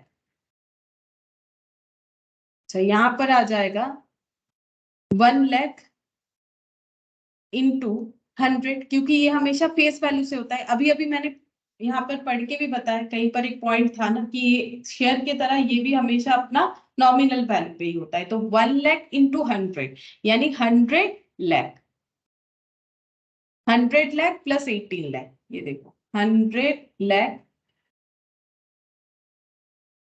100 लाख प्लस 18 लाख हो गया 1, ज्यादा हो गया, एक सेकंड क्या बोल रहे थे, ये तो 18 लाख ही होगा, 100 और 1 लाख इंटू 100, जीरो कम ज्यादा लिख दिया क्या मैंने, ये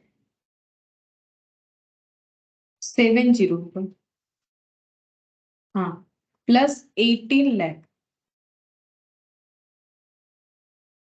118 आ रहा है,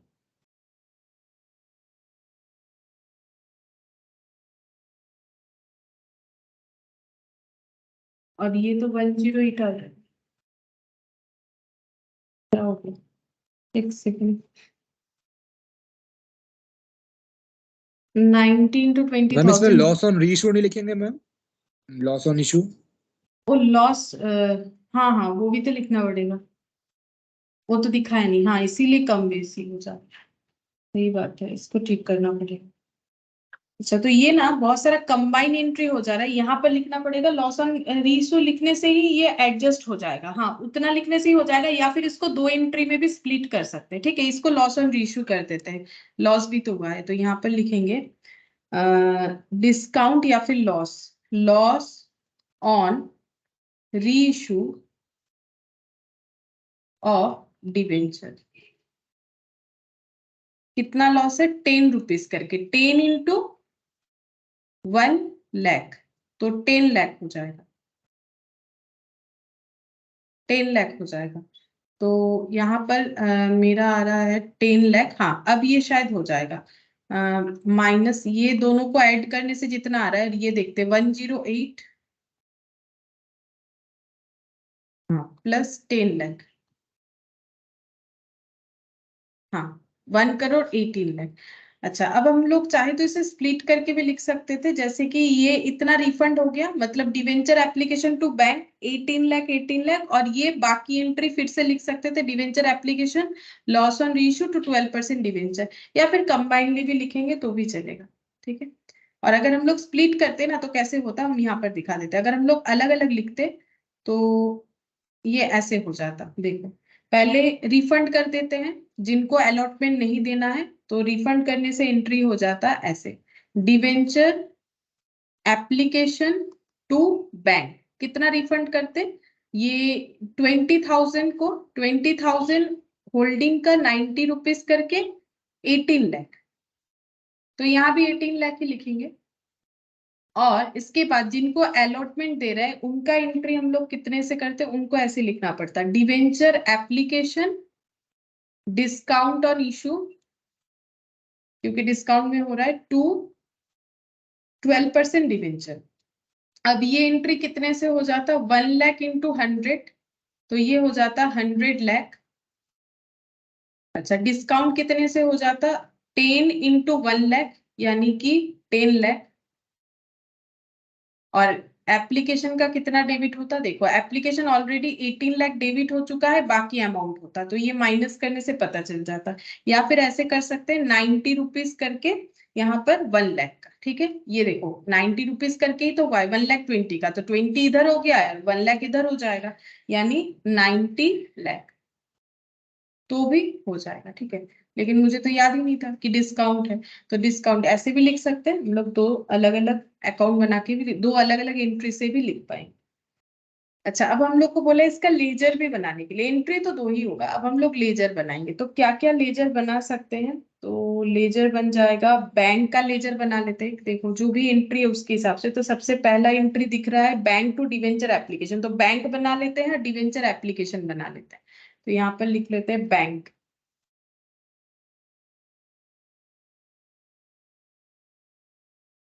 bank account, debenture application,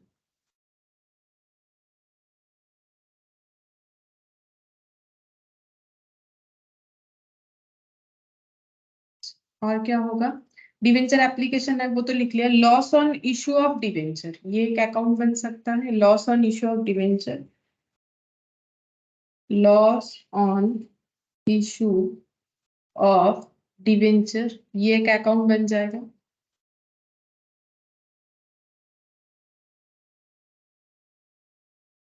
twelve percent debenture, और बैंक ऑलरेडी बना हुआ है, और 12% डिवेंचर अकाउंट,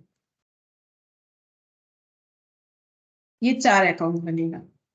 बस जर्नल देख के हम लोग लेजर पोस्टिंग कर देंगे, क्योंकि जर्नल तो करने बोला ही था। अच्छा, बैंक टू डिवेंचर एप्लीकेशन, तो सबसे पहले लिखेंगे टू डिवेंचर एप्लीकेशन, डेट भी दे देते हैं, डेट है हम लोग का 31 मई,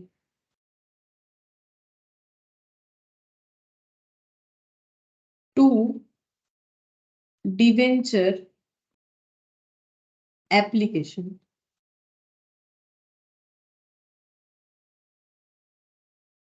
वैल्यू है 1,08,00,000।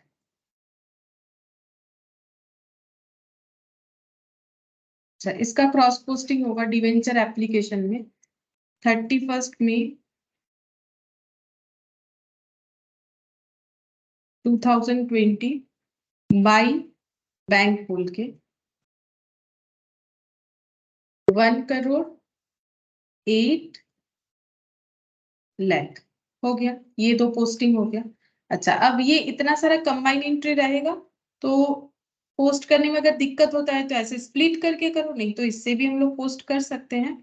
तो सबसे पहले हो जाएगा, देखो, डिवेंचर एप्लीकेशन अकाउंट डेबिट, ठीक है, debenture application account debit to 12% debenture है और एक है टू बैंक, ठीक है। तो हम लोग पहले टू बैंक वाला कर लेते हैं। बैंक इधर दिख रहा है, debenture application account debit to bank, तो हम लोग क्या लिखेंगे, बैंक में बाय डिवेंचर एप्लीकेशन, बाय, ये 9 जून को डेट लिखना पड़ेगा, डेट है तो डेट लिखना पड़ेगा, बाय डिवेंचर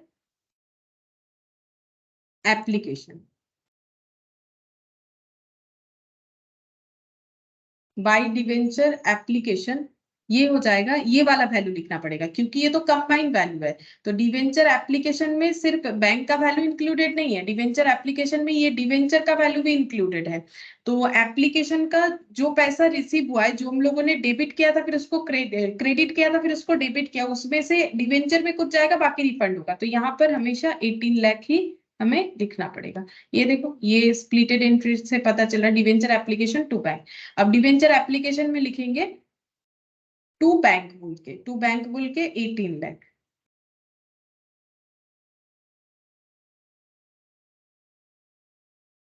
अच्छा, ये हो जाएगा 9 जून 20 टू बैंक अकाउंट, ये हो गया। अच्छा, तो हम लोगों ने ये वाला पोस्ट कर लिया। अब ये वाला होगा डिवेंचर अकाउंट डेबिट, ये देखो debenture account debit to 12% debenture, ये वाला एंट्री होगा, ठीक है। अब कंबाइन से पोस्ट करने में ना दिक्कत हो सकता है, इसीलिए हम ये वाला ज्यादा बोलेंगे कि ऐसा भी कर सकते हो, ठीक है। और अगर पोस्ट कर पाते हो तो कोई दिक्कत नहीं। डिवेंचर टू 12% डिवेंचर, ठीक है। अब एप्लीकेशन का जितना पैसा हमें डिवेंचर में, देखो कंसेप्ट क्या होता है कि एप्लीकेशन में अगर हम लोगों ने एक्सेस ले रखा है तो एप्लीकेशन को जब हम लोग ट्रांसफर करते हैं डिवेंचर में, एप्लीकेशन के पैसे को जब हम लोग डिवेंचर होल्डर को डिवेंचर होल्डर बनाते हैं तो डिवेंचर अकाउंट में ट्रांसफर करते हैं। अगर एक्सेस है तो जितना ट्रांसफर करना है डिवेंचर अकाउंट में उतना करते हैं, और एक्सेस मनी बैंक में ट्रांसफर करते हैं, ठीक है। तो debenture application to debenture to bank, ये एंट्री होता है। तो हम लोग यहाँ पर देखो नेक्स्ट एंट्री यहाँ पर करेंगे, डिवेंचर एप्लीकेशन टू 12% डिवेंचर। तो डिवेंचर एप्लीकेशन में क्या हो जाएगा, टू 12% डिवेंचर, ये देखो टू 12% डिवेंचर। यहाँ पर कौन सा वैल्यू लिखना होता है, जो नॉमिनल वैल्यू से आया हुआ है, ये वाला 100 लाख, ये देखो 100 लाख, या फिर यहाँ से देखो ये वाला 100 लाख। तो यहाँ पर लिखेंगे, सॉरी 100 लाख नहीं, 90 ये वाला होगा, डिवेंचर एप्लीकेशन टू 12% डिवेंचर, और ये डिस्काउंट, ये तो डिस्काउंट इंक्लूडेड करके ये 100 रुपीज है ना, ये हमारा 90 रुपीज से है, तो हमें कितना लिखना पड़ेगा, 90 लाख, ठीक है। तो 90 लाख से पोस्ट होगा, यहाँ पर लिखेंगे 90 लाख, और 12% डिवेंचर में इसे हमें दिखाना पड़ेगा। तो 12% डिवेंचर हम लोग का यहाँ पर है, ये वाला 12% डिवेंचर अकाउंट 9 जून को ही दिखाएंगे, बाय डिवेंचर एप्लीकेशन 90 लाख। अच्छा, तो ये पोस्ट हो गया डिवेंचर टू बैंक 18 लाख, ठीक है। उसके बाद डिवेंचर टू 12% डिवेंचर, ये भी पोस्ट हो गया। अब हमें क्या पोस्ट करना पड़ेगा, डिवेंचर एप्लीकेशन टू 12% डिवेंचर, अब होगा loss on issue of debenture या फिर discount on issue of debenture और टू 12% डिवेंचर, ठीक है। तो यहाँ पर होगा, बाकी दो एंट्री इधर होगा। Loss on issue of debenture to 12% debenture, ये 9 जून 2020 में हो जाएगा टू 12% डिवेंचर। कितना होगा लॉस, कितना हुआ है, लॉस हुआ है हम लोग का 10 रुपीज करके 1 लाख में, यानी 10 लाख, ठीक है। तो 10 लाख हो जाएगा।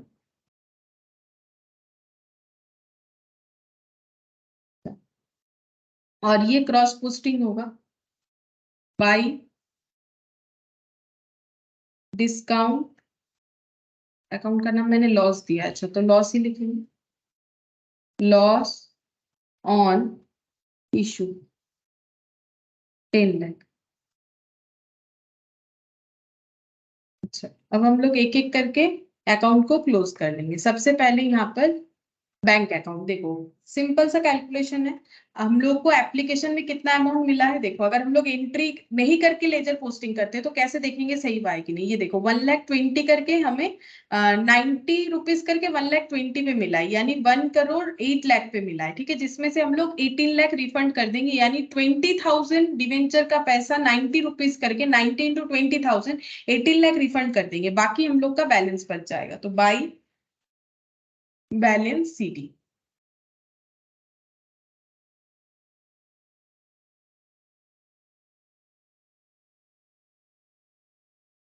माइनस करते हैं 108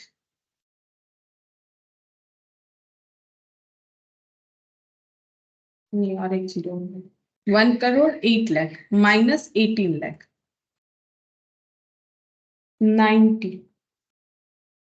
90 लाख आ गए। और 90 लाख होना भी चाहिए। देखो कैसे, यहाँ पर 1,00,000 पे ही हमें अमाउंट रिसीव करके रखना है और 90 रुपीज करके, तो बैंक बैलेंस 90 लाख ही होगा, उससे कम भी नहीं होगा उससे ज्यादा भी नहीं होगा। एप्लीकेशन का कितना अमाउंट आ गया था 1,08,00,000, लेकिन 18,00,000 रिफंड कर देंगे। ठीक है, और बाकी 90 लाख जो है वो हम लोग ट्रांसफर कर देंगे डिवेंचर एप्लीकेशन में, तो इसका कोई बैलेंस आना ही नहीं चाहिए था। एप्लीकेशन मेरा 1,08,000 1,08,00,000 का मिल गया है। ठीक है, इसका कोई देखो जो है बैलेंस वगैरह नहीं आएगा। 1,08,00,000 रिसीव हुआ, उसमें से 18,00,000 रिफंड कर दिया गया और 90,00,000 जो है डिवेंचर एप्लीकेशन अकाउंट में ट्रांसफर हो गया। अब इसका जो है बस क्लोज कर देना है लेजर को, इसका कोई भी हम लोग का बैलेंस नहीं आएगा। चेक करके देख लो 18,00,000 प्लस 90 1,08,00,000 ये हो गया एप्लीकेशन क्लोज। अच्छा, इसके बाद loss on issue of debenture. ठीक है, इसको कैसे क्लोज करेंगे। लॉस कितना हुआ है 1,00,000 पे 10 रुपीज करके 10,00,000 1,00,000 पे 10 रुपीज करके 10,00,000 का लॉस हुआ है। और अभी हम लोग इस लॉस को यहाँ पर क्लोज करके दिखा देंगे। ठीक है, ये हो जाएगा बाई बैलेंस सीडी।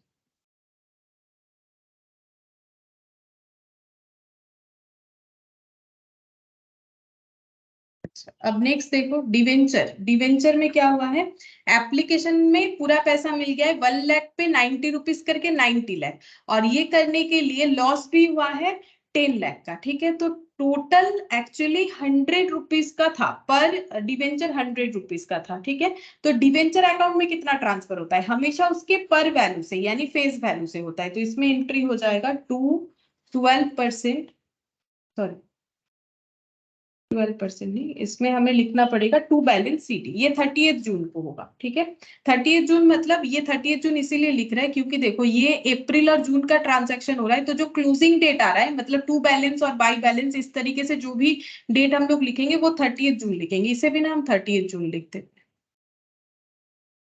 क्योंकि जून में लास्ट हमें ट्रांजैक्शन दिया है, तो क्लोज हम लोग का मंथ के एंड में कर देंगे तो 30 जून को हो जाएगा। तो यहाँ पे लिखेंगे टू बैलेंस सीडी, यानी लोन अमाउंट कितना हो रहा है, तो ये टोटल करने से हम लोग का आ जाएगा 100,00,000। अगर डिस्काउंट नहीं होता तो वो 100,00,000 ही होता, 1,00,000 पे 10 रुपीज करके सॉरी 100 रुपीज करके 1,00,000 पे 100 रुपीज करके 100,00,000।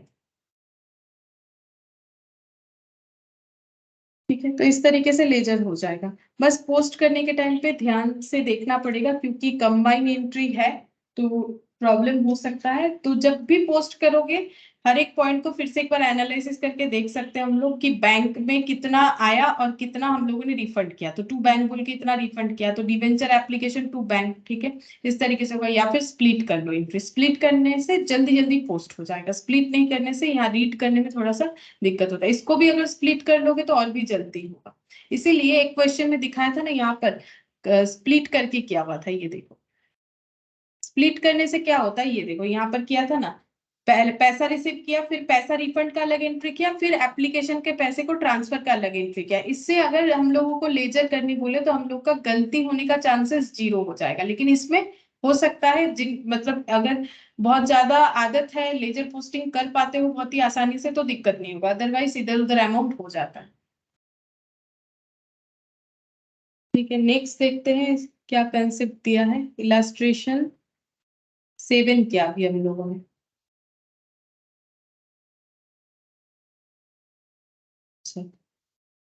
इलस्ट्रेशन 8 आएगा इसके बाद। अच्छा, कंसेप्ट आ रहा है issue of debenture as collateral securities. पहले ये कंसेप्ट समझते हैं क्या है डिवेंचर इशू करना। इशू ऑफ डिवेंचर का मतलब तो यही हो गया ना, डिवेंचर इशू करना है। डिवेंचर इशू करना है मतलब कंपनी को लोन लेना है, किससे? पब्लिक से, ठीक है।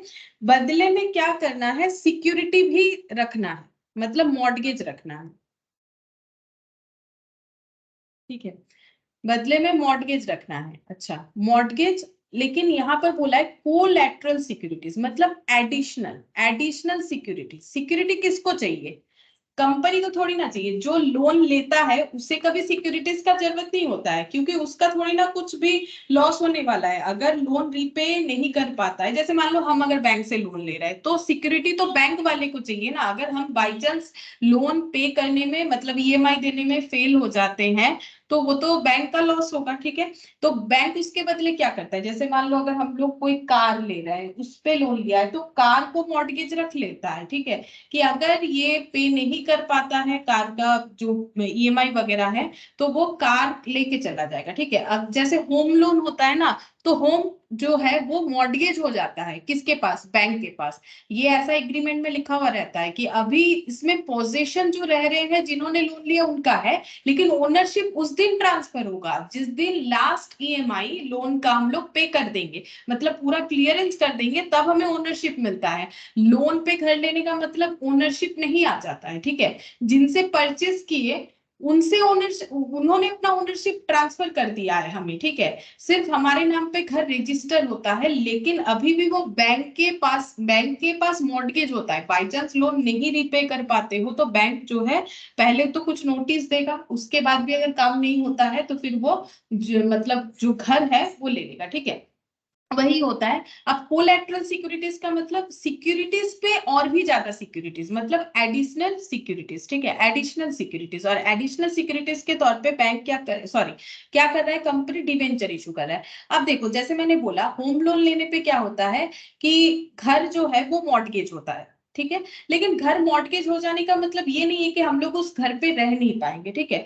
हम लोग रह पाएंगे, पोजीशन भी हमारा ही होगा, ओनरशिप नहीं होगा। लोन का ईएमआई पे करते जाओ, धीरे धीरे जब पूरा पे हो जाएगा घर अपना हो जाएगा, ठीक है। और उसके साथ जब होम लोन लेने जाओगे तो क्या होता है ना कि बहुत सारे डॉक्यूमेंट्स वगैरह जो भी होना है वो तो होता ही है। और होम लोन नहीं, बहुत सारे लोन पे ऐसा होता है कि बैंक जो है कुछ ब्लैंक चेक हमसे साइन करवा लेती है, ठीक है। जैसे कि मान लो 1 ईयर के लिए 12 चेक साइन करवा ली, ठीक है। अब ये क्या होता है? ये ना एक प्रूफ होता है। जैसे मान लो कि प्रूफ तो है कि अगर मैंने बैंक से किसी भी रीजन में लोन लिया है, होम लोन क्यों, कुछ और भी लोन हो, तो डॉक्यूमेंट्स के बिना तो लोन होता नहीं है, तो डॉक्यूमेंट्स तो प्रूफ है ही। साथ ही साथ अगर ब्लैंक चेक पे साइन करवा लेती है बैंक, और उससे क्या होता है, जैसे मान लो ईएमआई हम लोग पे नहीं कर पा रहे, ठीक है। जैसे मान लो ईएमआई नॉर्मली आज के डेट पे क्या होता है कि बैंक अकाउंट के साथ एडिशन कर दिया जाता है, वो ऑटोमेटिक डिडक्ट होते जाता है, ठीक है। लेकिन अगर कोई अपने बैंक पे बैलेंस मेंटेन नहीं कर रहा है, ठीक है, या फिर पे नहीं किया, या फिर किसी कारण से पे नहीं हुआ, कोई भी टेक्निकल इश्यूज हो गया, तो बैंक को फोन करने से बैंक क्या करता है, जो चेक हम लोगों ने उनको साइन करके दिया है वो चेक को उसमें अमाउंट लिख के वो डिपॉजिट करके वो पैसा रिकवर करता है, ठीक है। ये एक सुविधा होता है वो चेक साइन करवाने का। दूसरा और एक रीजन होता है चेक साइन करवाने का कि ये एडिशनल प्रूफ होता है कि इस पर्सन ने लोन लिया है इस मैटर पे इस बैंक से, ठीक है। ये एडिशनल प्रूफ होता है। तो वैसे ही ये कोलैटरल सिक्योरिटीज का मतलब है प्राइमरी सिक्योरिटीज तो कुछ है ही, उसके साथ साथ और भी अगर कोई सिक्योरिटीज जनरेट किया जा रहा है डिवेंचर इशू करने के टाइम पे, तो उसे बोला जाता है कोलैटरल सिक्योरिटीज, ठीक है। जैसे देखो, कोलैटरल सिक्योरिटीज मीन सेकेंडरी और सपोर्टिंग सिक्योरिटीज। जैसे मैंने बोला कि अगर होम लोन ले रहे हैं तो होम तो मॉर्टगेज हो ही रहा है, और ऊपर से 1 ईयर का ब्लैंक चेक साइन कर रहे हैं हम लोग, ठीक है। चेक साइन करें तो अकाउंट पे चेक जो है चेक साइन करें, उससे क्या होगा, प्रूव होगा कि हाँ इन्होंने ये मैटर पे लोन ले रखा था, ठीक है। तो वही बोल रहा है additional securities which can be realised by the lender in the event of original loan not being repaid on the due date. बोल रहा है which can be realised by the lender, lender मतलब जो लोन दे रहा है, ठीक है। वो क्या कर सकता है, उस एडिशनल सिक्योरिटीज को यूज कर सकता है अगर कोई लोन रीपे नहीं कर पा रहा है तो, ठीक है। जैसे मैंने तो यहाँ चेक का बात बोला, अब चेक को तो बेच के कुछ मिलेगा नहीं। अब मान लो किसी ने अगर एडिशनल सिक्योरिटीज के तौर पे कुछ और भी रख दिया है तो उसको भी सेल करके जो है लेंडर अपना रिकवरी कर सकता है।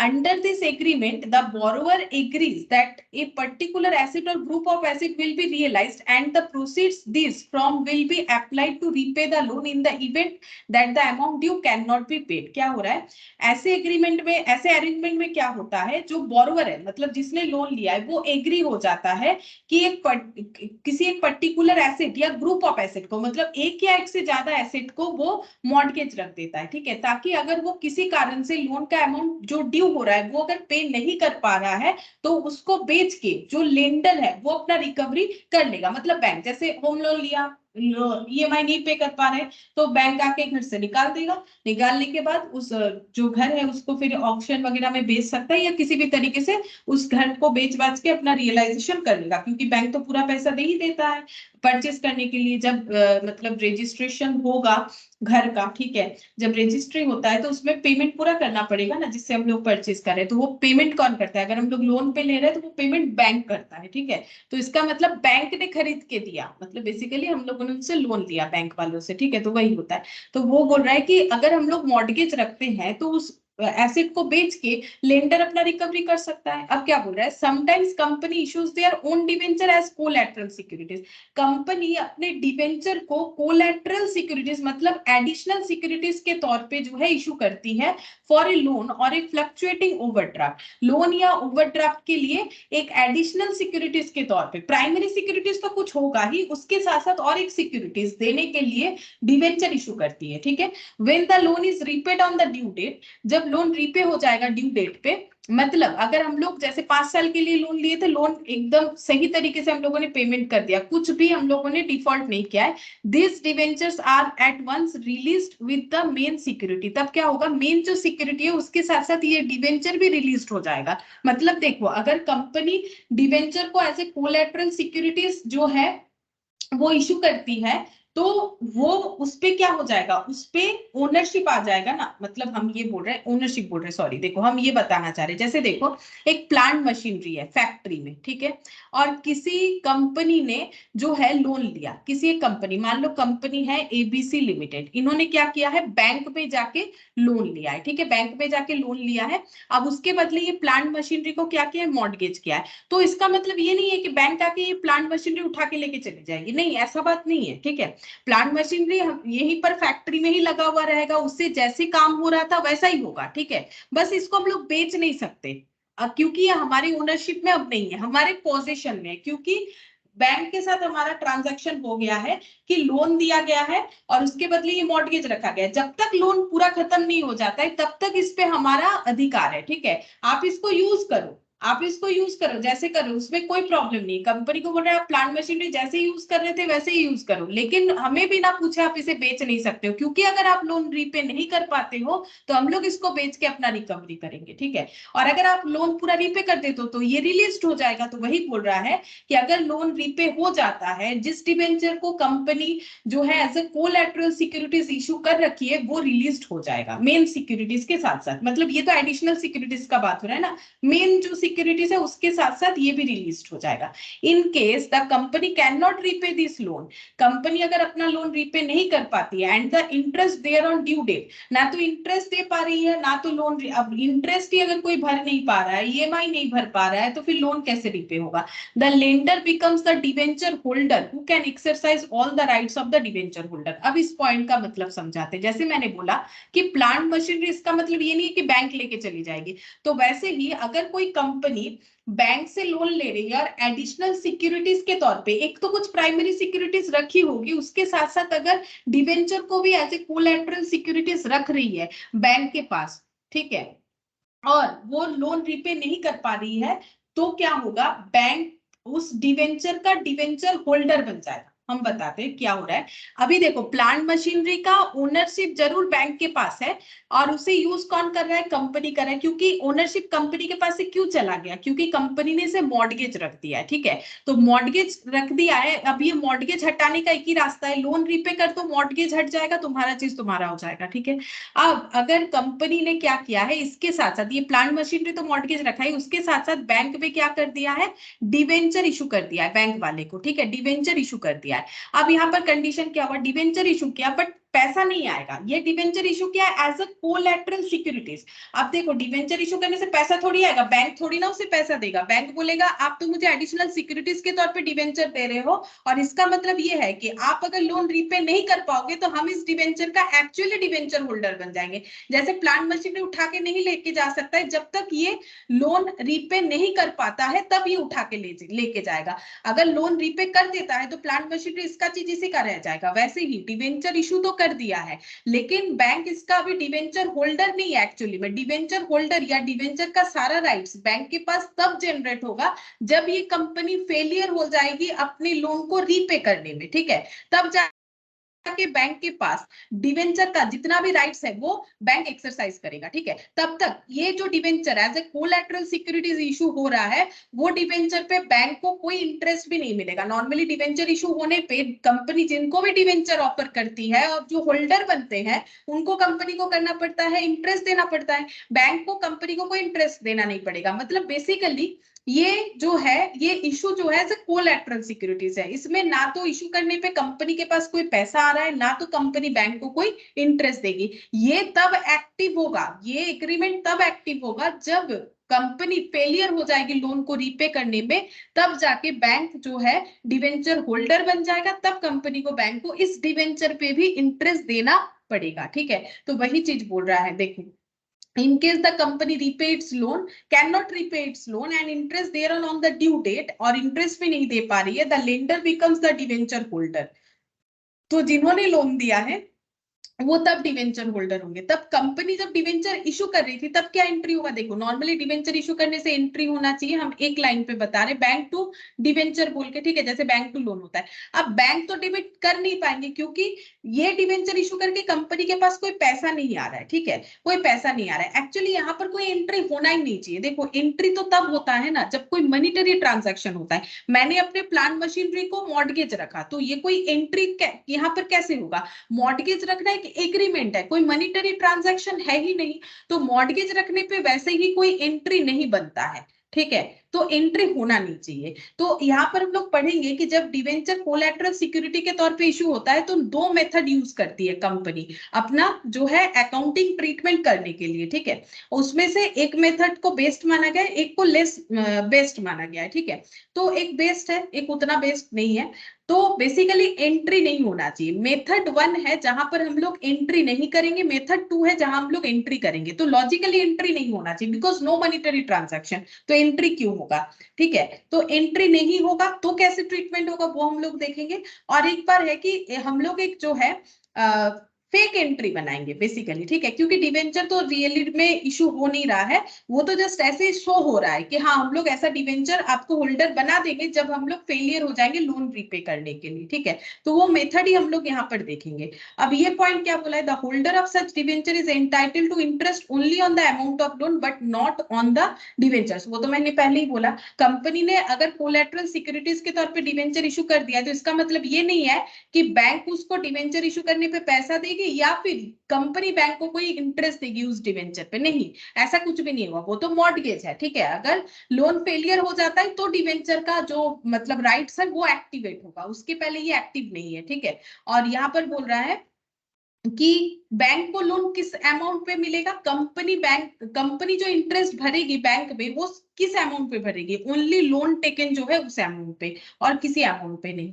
तो the holder of such debenture is entitled to interest on the amount of loan. मतलब बैंक क्या है, उस डिवेंचर होल्डर है क्योंकि कंपनी ने एज ए कोलैटरल सिक्योरिटीज उसे डिवेंचर इशू किया है, तो बैंक के पास डिवेंचर होल्डिंग है, मतलब डॉक्यूमेंट के तौर पे डिवेंचर होल्डिंग है, कितना सारा डिवेंचर, क्या इंटरेस्ट, वो सब है, लेकिन अभी कुछ नहीं मिल रहा है। तब मिलेगा अगर ये फेलियर हो जाएगा कंपनी। तो वही बोल रहा है अभी तो सिर्फ लोन पे ही इंटरेस्ट मिलेगा, डिवेंचर पे कोई इंटरेस्ट नहीं मिलेगा। डिवेंचर पे तब मिलेगा जब कंपनी फेलियर हो जाएगी अपना लोन रीपे करने में, तो फिर उसका वो कोलैटरल सिक्योरिटीज के तौर पे जो डिवेंचर इशू है वो एक्टिव हो जाएगा, डिवेंचर का राइट्स जो है वो एक्टिव हो जाएगा। ठीक है, तो इसको बोलते हैं debenture issues as collateral securities. ठीक है, अब अकाउंटिंग एंट्रीज देखो यहाँ पर बोला है 2 मेथड्स फॉलो होता है इस तरह के डिवेंचर को इशू करने पे। तो देखो यहाँ पर क्या बोला है, फर्स्ट मेथड में क्या होगा, बोल रहे हैं नो एंट्रीज मेड। मैंने बताया क्यों एंट्री नहीं होता है, बिकॉज एंट्री क्यों होगा, अगर हम लोग डिवेंचर इशू कर रहे हैं तो उसमें तो कोई मॉनेटरी ट्रांजैक्शन है नहीं, क्योंकि ना तो पैसा ले रहे हैं ना तो कुछ दे रहे हैं,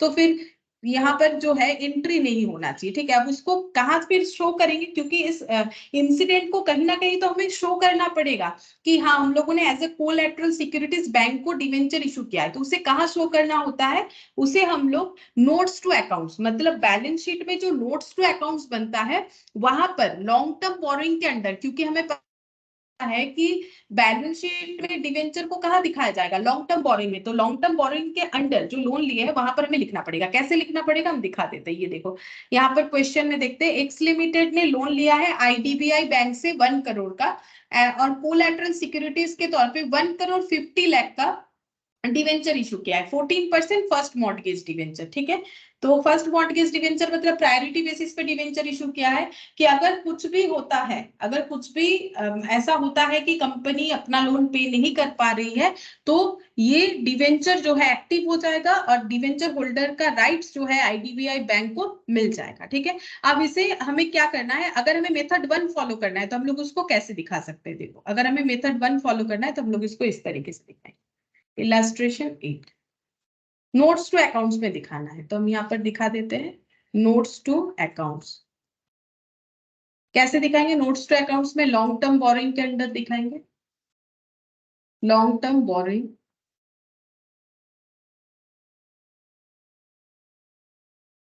सिक्योर्ड लोन। ठीक है, ये सिक्योर्ड लोन है, मॉर्टगेज वाला है ना, तो सिक्योर्ड लोन कहाँ से लिए हैं, आईडीबीआई बैंक से, तो ऐसे लिख दो कितना 1 crore,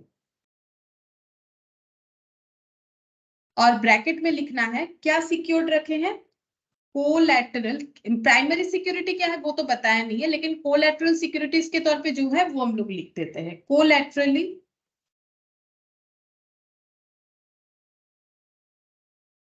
secured by ₹1 crore 50 lakh 14% first mortgage debenture. ठीक है, ऐसे लिखना पड़ेगा कि हाँ ये जो लोन आईडीबीआई बैंक से लिया गया है उसके अगेंस्ट में as a collateral securities 1 crore 50 lakh का जो है फर्स्ट मॉर्टगेज डिवेंचर इशू किया गया है, लेकिन ये एक्टिव नहीं है। ये तब एक्टिव होगा अगर कंपनी फेल हो जाता है अपना लोन रीपे करने के लिए। तो देखो यहाँ पर वही बताया कि कहाँ दिखाना है, ये नोट कहाँ पर इंक्लूड होगा, ये नोट जो है वो जाके बैलेंस शीट में इंक्लूड हो जाएगा, मतलब ये नोट तो है बैलेंस शीट का पार्ट, जब बैलेंस शीट आप लोग बनाएंगे वहां पर लॉन्ग टर्म बोरिंग बोल के सिर्फ ये नोट दिखाएंगे और नोट्स टू अकाउंट्स में इसका डिटेल्स रहेगा।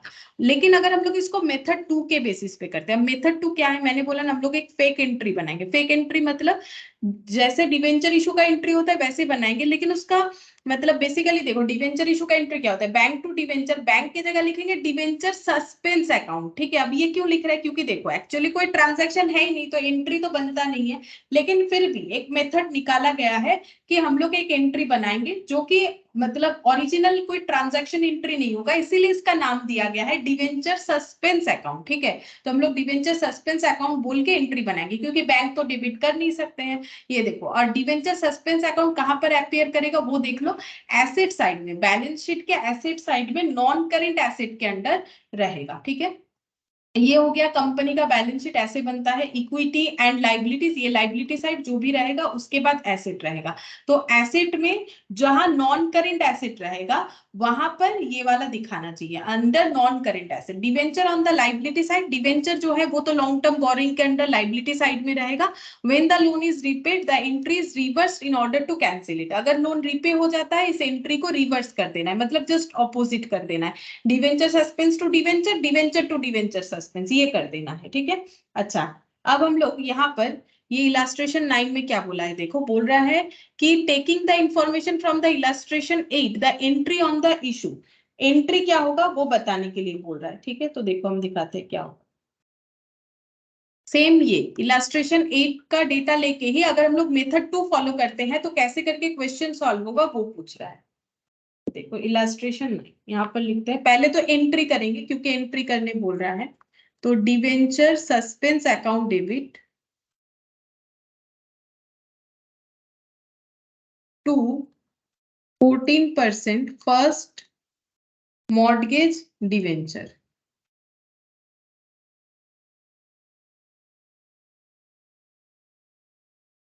₹1,50,00,000।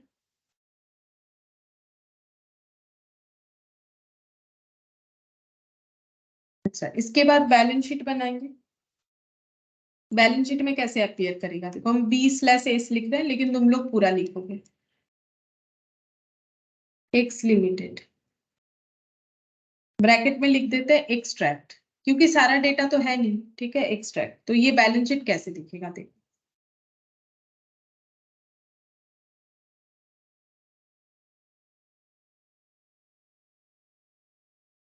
नोट नंबर, यहाँ पर पहले आएगा इक्विटी एंड लायबिलिटीज।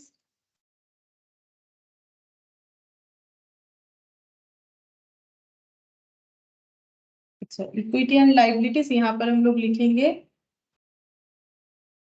शेयर वगैरह नहीं लिख रहे हैं क्योंकि हम लोग का सिर्फ देखो इसके बाद नॉर्मली आता है शेयर होल्डर्स फंड, फिर आता है शेयर कैपिटल रिजर्व सरप्लस। अब वो पॉइंट तो है नहीं यहाँ पर, तो सबसे पहले लिख देंगे non current liability. Non current liability के अंदर हम लोग का आ जाएगा long term borrowing, long term borrowing. ये नोट नंबर 1 लिखेंगे यहाँ पर। और उसके बाद एसेट लिख लेते हैं। एसेट में आ जाएगा नॉन करेंट एसेट,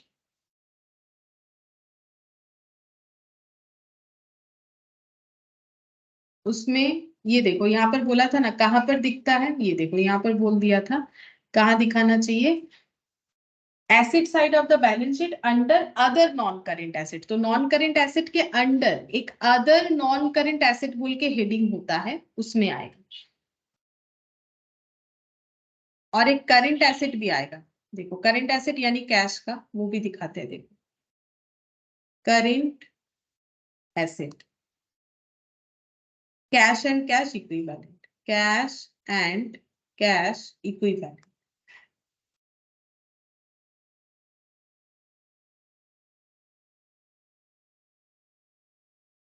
अब ये हम करके दिखाते हैं क्या क्या लिखना पड़ेगा। तो पहले .1 long term borrowing, note number 1 long term borrowing.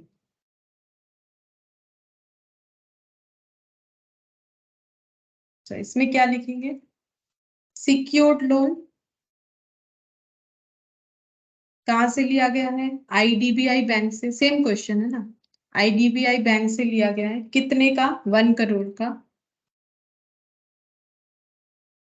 और 14% फर्स्ट मॉर्गेज डिवेंचर इशू हुआ है,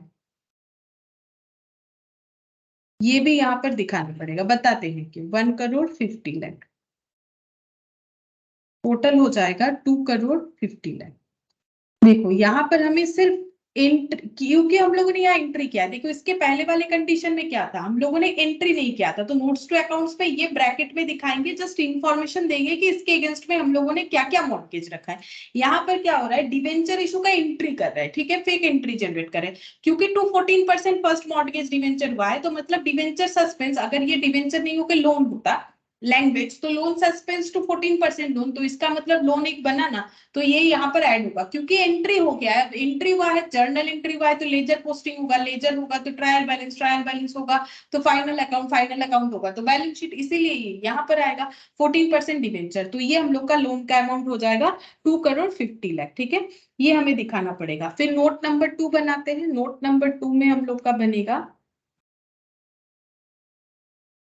अदर नॉन करेंट एसेट। इसमें हम लोग क्या लिखेंगे, other non current asset.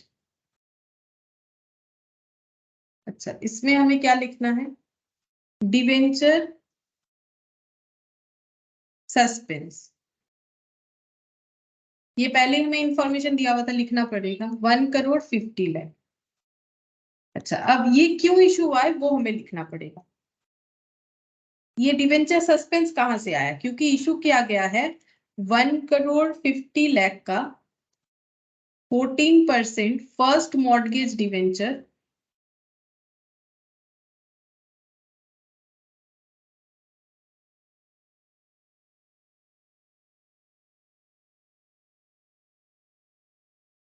as collateral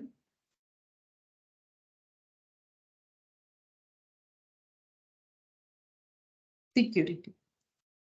ये नोट नंबर 2 बन गया, ये देखो। और उसके बाद नोट नंबर 3।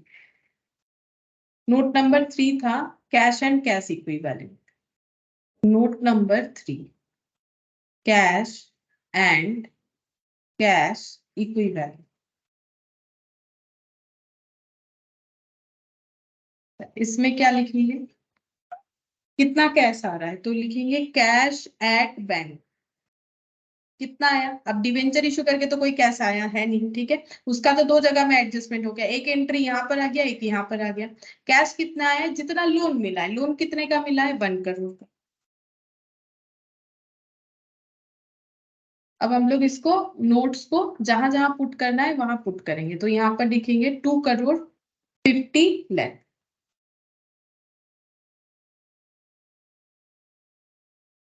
बस ये लाइबिलिटी साइड में इतना ही है। अच्छा, इसके बाद यहाँ एसेट में लिखेंगे 1,50,00,000 और कैश एंड कैश इक्विवेलेंट में 1 करोड़। टोटल हो जाएगा यहाँ पर भी 2,50,00,000। एक्सट्रैक्ट होने के बाद भी ये हमारा मैच हो रहा है। नहीं तो नॉर्मली एक्सट्रैक्ट होने पे दोनों साइड टैली हो ऐसा जरूरी नहीं है, लेकिन यहाँ पर हो जाएगा क्योंकि जो भी इंफॉर्मेशन है लाइबिलिटीज में उसी वही टॉपिक पे एसेट में भी इंफॉर्मेशन दिया हुआ है, ठीक है। मतलब ऑल इंफॉर्मेशन अबाउट डिवेंचर, तो इसीलिए इतना लोन लिया गया है। अब ये नोट देख के पता चलेगा कि क्या लोन है। अच्छा, नोट देख के पता चल जाएगा बैंक से इतना लिया गया है और ये फर्स्ट मॉर्टगेज डिवेंचर इशू किया गया है। लेकिन जैसे ही यहाँ पर देखेंगे डिवेंचर सस्पेंस, अच्छा, और इसके साथ ये लिखा हुआ रहेगा, मतलब ये एक्चुअली जो है ये तो एंट्री वाला मेथड यूज किया है बोल के यहाँ पर आ गया। बाकी डिवेंचर सस्पेंस जो है ये देख के ही पता चलेगा कि ओरिजिनली अभी तक ये एक्टिव नहीं है, इनएक्टिव है, as a collateral securities issued है। और जैसे ही कंपनी ये पूरा लोन रीपे कर देती है वैसे ही इसका रिवर्स एंट्री होगा। जब रिवर्स एंट्री हो जाएगा तो ये हट जाएगा यहाँ से और ये भी हट जाएगा, ये 0 हो जाएगा और यहाँ से ये हट जाएगा तो ये 1 लाख। और वैसे भी ये लोन अगर रीपे हो जाएगा तो ये पूरा ये भी हट जाएगा, ठीक है। लोन रीपे हो जाएगा तो ये भी पूरा हट जाएगा। तो रिवर्स एंट्री हमेशा होगा जैसे ही पूरा लोन रीपे हो जाएगा, ठीक है। तो इसको इस तरीके से दिखाना है। अगर एंट्री करते तो इस तरीके से दिखाना है, लेकिन ज्यादा लॉजिकल है मेथड 1। क्यों मेथड 1 इसीलिए लॉजिकल है क्योंकि सोच के देखो एंट्री कैसे होगा जब कोई मॉनिटरी ट्रांजैक्शन है ही नहीं, ठीक है। तो एंट्री का जरूरत नहीं होता है। अगर एंट्री नहीं होगा तो क्या होगा? बैलेंस शीट कैसे दिखेगा तब उसका? अगर हम लोग बैलेंस शीट बनाते तो लॉन्ग टर्म बोरिंग बोल के यहाँ पर 2,50,00,000 की जगह हम लोग लिखते 1 करोड़, ठीक है। 1 करोड़ लिख देते। नॉन कर यहाँ पर ये वाला पॉइंट आता ही नहीं अगर हम लोग मेथड 1 फॉलो करते और कैश इक्विवेलेंट बोल के 1 करोड़ आता। और इसका जो नोट्स बनता, ये जो नोट नंबर 1 बनता वो ऐसे देखने में होता, ये ऐसे, ठीक है। और इसका बैलेंस शीट उस तरीके से होता तो दोनों साइड 1 करोड़ 1 करोड़ करके मैच हो जाता। ये देखो ऐसे ही किया यहाँ पर भी। ये देखो यहाँ पर बोला है student should note that method 1 is much more logical from the accounting point of view, therefore it is advise to follow method 1। तो हम लोग को मेथड 1 ही हमेशा फॉलो करना चाहिए। अगर क्वेश्चन में हमें बता देता है कि नहीं मेथड 1 नहीं मेथड 2 फॉलो करो तो बात अलग है। अगर हमें कुछ स्पेसिफाई नहीं करेगा तो हमें हमेशा जो है मेथड 1 को ही फॉलो करना चाहिए।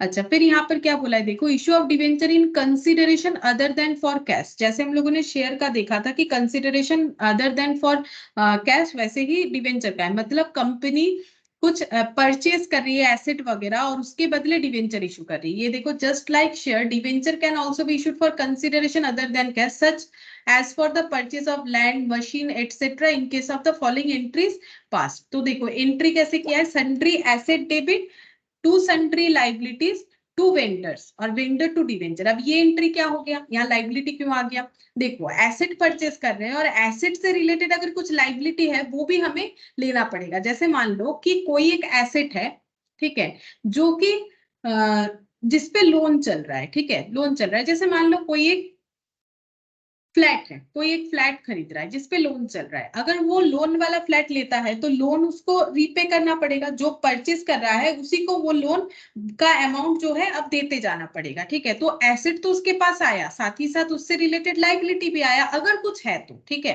एसेट टेक ओवर करते हुए एसेट से रिलेटेड कुछ अगर लाइबिलिटी है तो वो भी लेना पड़ेगा। तो वही एग्जाम्पल, जैसे मान लो ईएमआई में एक जो है मोबाइल चल रहा है, अब कोई अगर ईएमआई वाला मोबाइल ले रहा है तो फिर उसको ईएमआई भरना पड़ेगा। तो वही चीज हो रहा है, सन्ड्री एसेट, एसेट आ रहा है, अब लाइबिलिटी आ रहा है तो लाइबिलिटी क्रेडिट हो जाएगा, ठीक है।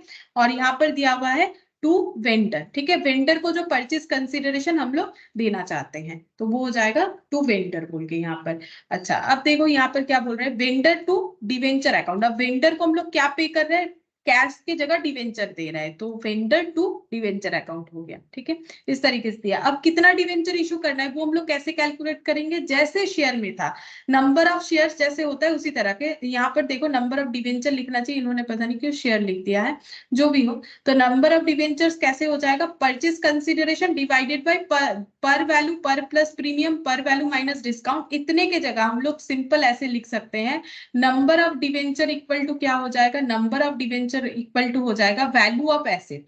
जो वैल्यू ऑफ एसेट होगा वही तो हमारा परचेज कंसिडरेशन होगा, जितना एसेट का वैल्यू होगा उतने से ही हम लोग खरीद रहे हैं, वही हमारा परचेज कंसिडरेशन। चाहे वैल्यू ऑफ एसेट लिख लो चाहे परचेज कंसिडरेशन लिख लो, डिवाइडेड बाय इशू प्राइस लिख लो, इतना लिखने का जरूरत है। अब इशू प्राइस कैसे हो सकता है, पार में हो सकता है। इशू प्राइस कैसे हो सकता है, पार प्लस प्रीमियम, यानी ये प्रीमियम में हो सकता है, और पर माइनस डिस्काउंट यानी डिस्काउंट में हो सकता है। तो शेयर वाला ही कंसेप्ट है, सेम कंसेप्ट है। कितना डिवेंचर इशू करेंगे, कैसे कैलकुलेट करेंगे, जितना परचेज कंसिडरेशन देना है। देखो हम लोग क्या कर रहे हैं, मान लो हम लोगों ने 100 रुपए का एसेट खरीदा, 100 रुपए देने के बदले डिवेंचर देना चाहते हैं, तो 100 रुपए को कैसे पे करेंगे, डिवेंचर के थ्रू से। अब एक डिवेंचर कितने का है, 10 रुपए का है अगर, ठीक है, तो फिर हमें 10 डिवेंचर उनको देना पड़ेगा, तो वैसे ही निकालें, ठीक है। तो यहाँ पर हमें इशू प्राइस लेना चाहिए। तो ये अलग अलग दिया है, एक ही बात है, इसको ऐसे पार्ट पार्ट करके दिया है, हम लोग जस्ट इशू प्राइस लिखेंगे तो भी हमारा आंसर आ जाएगा। अच्छा, यहाँ पर नेक्स्ट देखो, ये वाला कर लेते हैं क्योंकि हम लोगों ने अभी इस पे एक पॉइंट पढ़ा, तो ये लास्ट क्वेश्चन इलस्ट्रेशन 10 हम लोग कर लेते हैं। ये देखो इलस्ट्रेशन 10 में क्या बोला है, इसी पे बेस्ड क्वेश्चन है। बोल रहा है x company limited issue 10,000 14% debenture of the nominal value of 50 lakh, ठीक है। 10,000 डिवेंचर इशू किया है, वो भी 50 लाख का। तो इसका मतलब नॉमिनल वैल्यू कितना है, बोल तो रहा है कि नॉमिनल वैल्यू पे इशू किया है, debenture of the nominal value of 50 lakh. तो यहाँ पर फेस वैल्यू या नॉमिनल वैल्यू कितना है वो पहले देख लेते हैं। नॉमिनल वैल्यू ऑफ डिवेंचर पर डिवेंचर, क्योंकि ये 100 रुपए तो है नहीं, इसीलिए हम निकाल ले रहे हैं कि कितना है, 50 लाख टोटल नॉमिनल वैल्यू, और कितना डिवेंचर इशू हुआ है, 10,000। तो 40 यहां से हटा दो तो ₹50 हो जाएगा, ठीक है। नहीं, 500 ₹500 करके हो रहा है, ठीक है।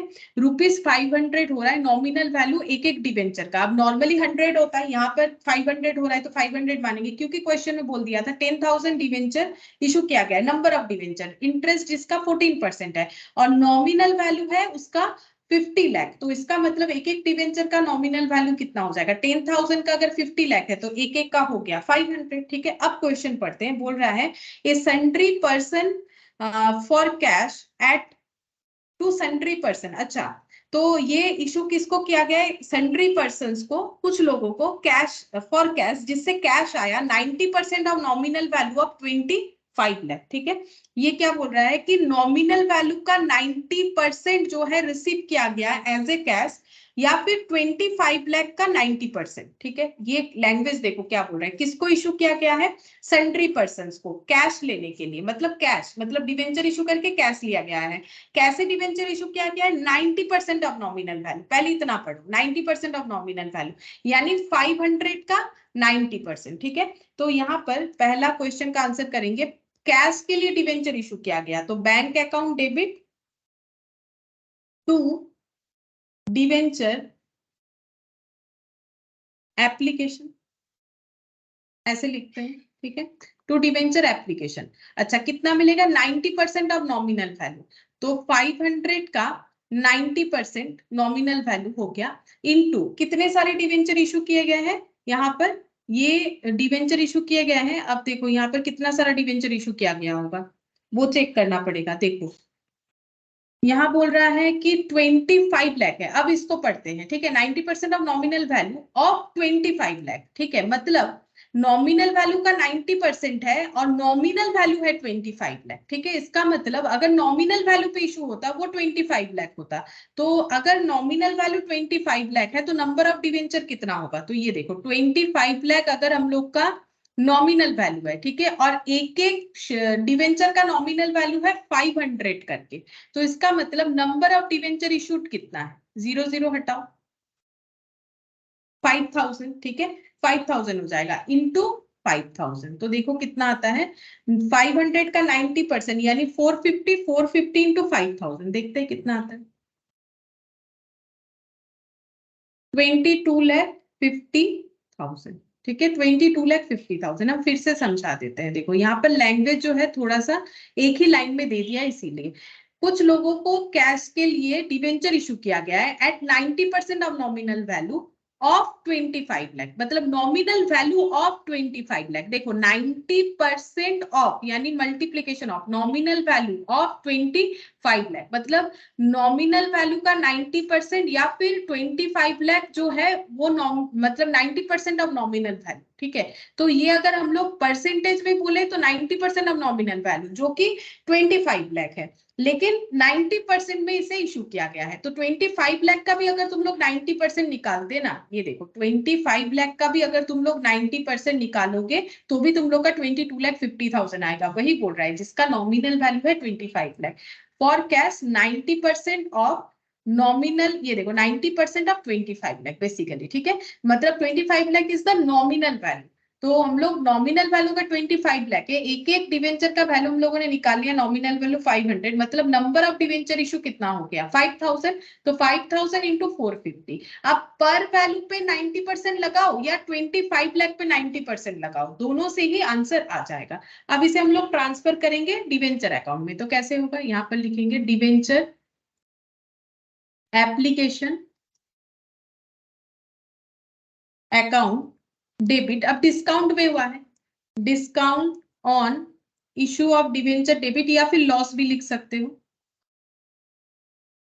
To 14% debenture. ठीक है, तो ये तो 500 करके होगा, ये 500 करके होगा, 500 इंटू 5000, तो ये कितना हो जाएगा 25 और 50।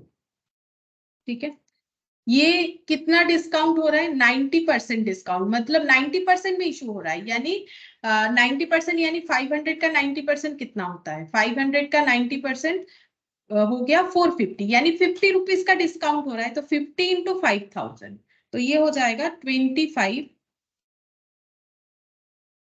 2,50,000। ठीक है, 2,50,000, और एप्लीकेशन का कितना जाएगा, जितना डेबिट हुआ है उतना ही क्रेडिट हो जाएगा, 22,50,000। अब इसको ऐड करके देख लो मैच हो रहा है कि नहीं,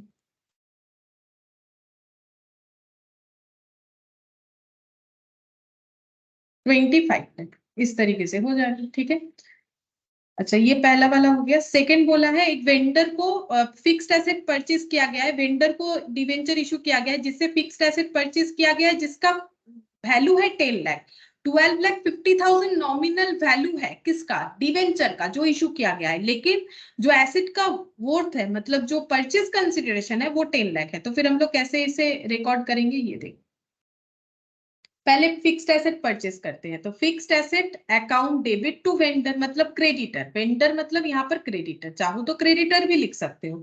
कितने का एसेट परचेस किया? 10 लाख। पहले सिंपल ये वाला लिख लेते हैं।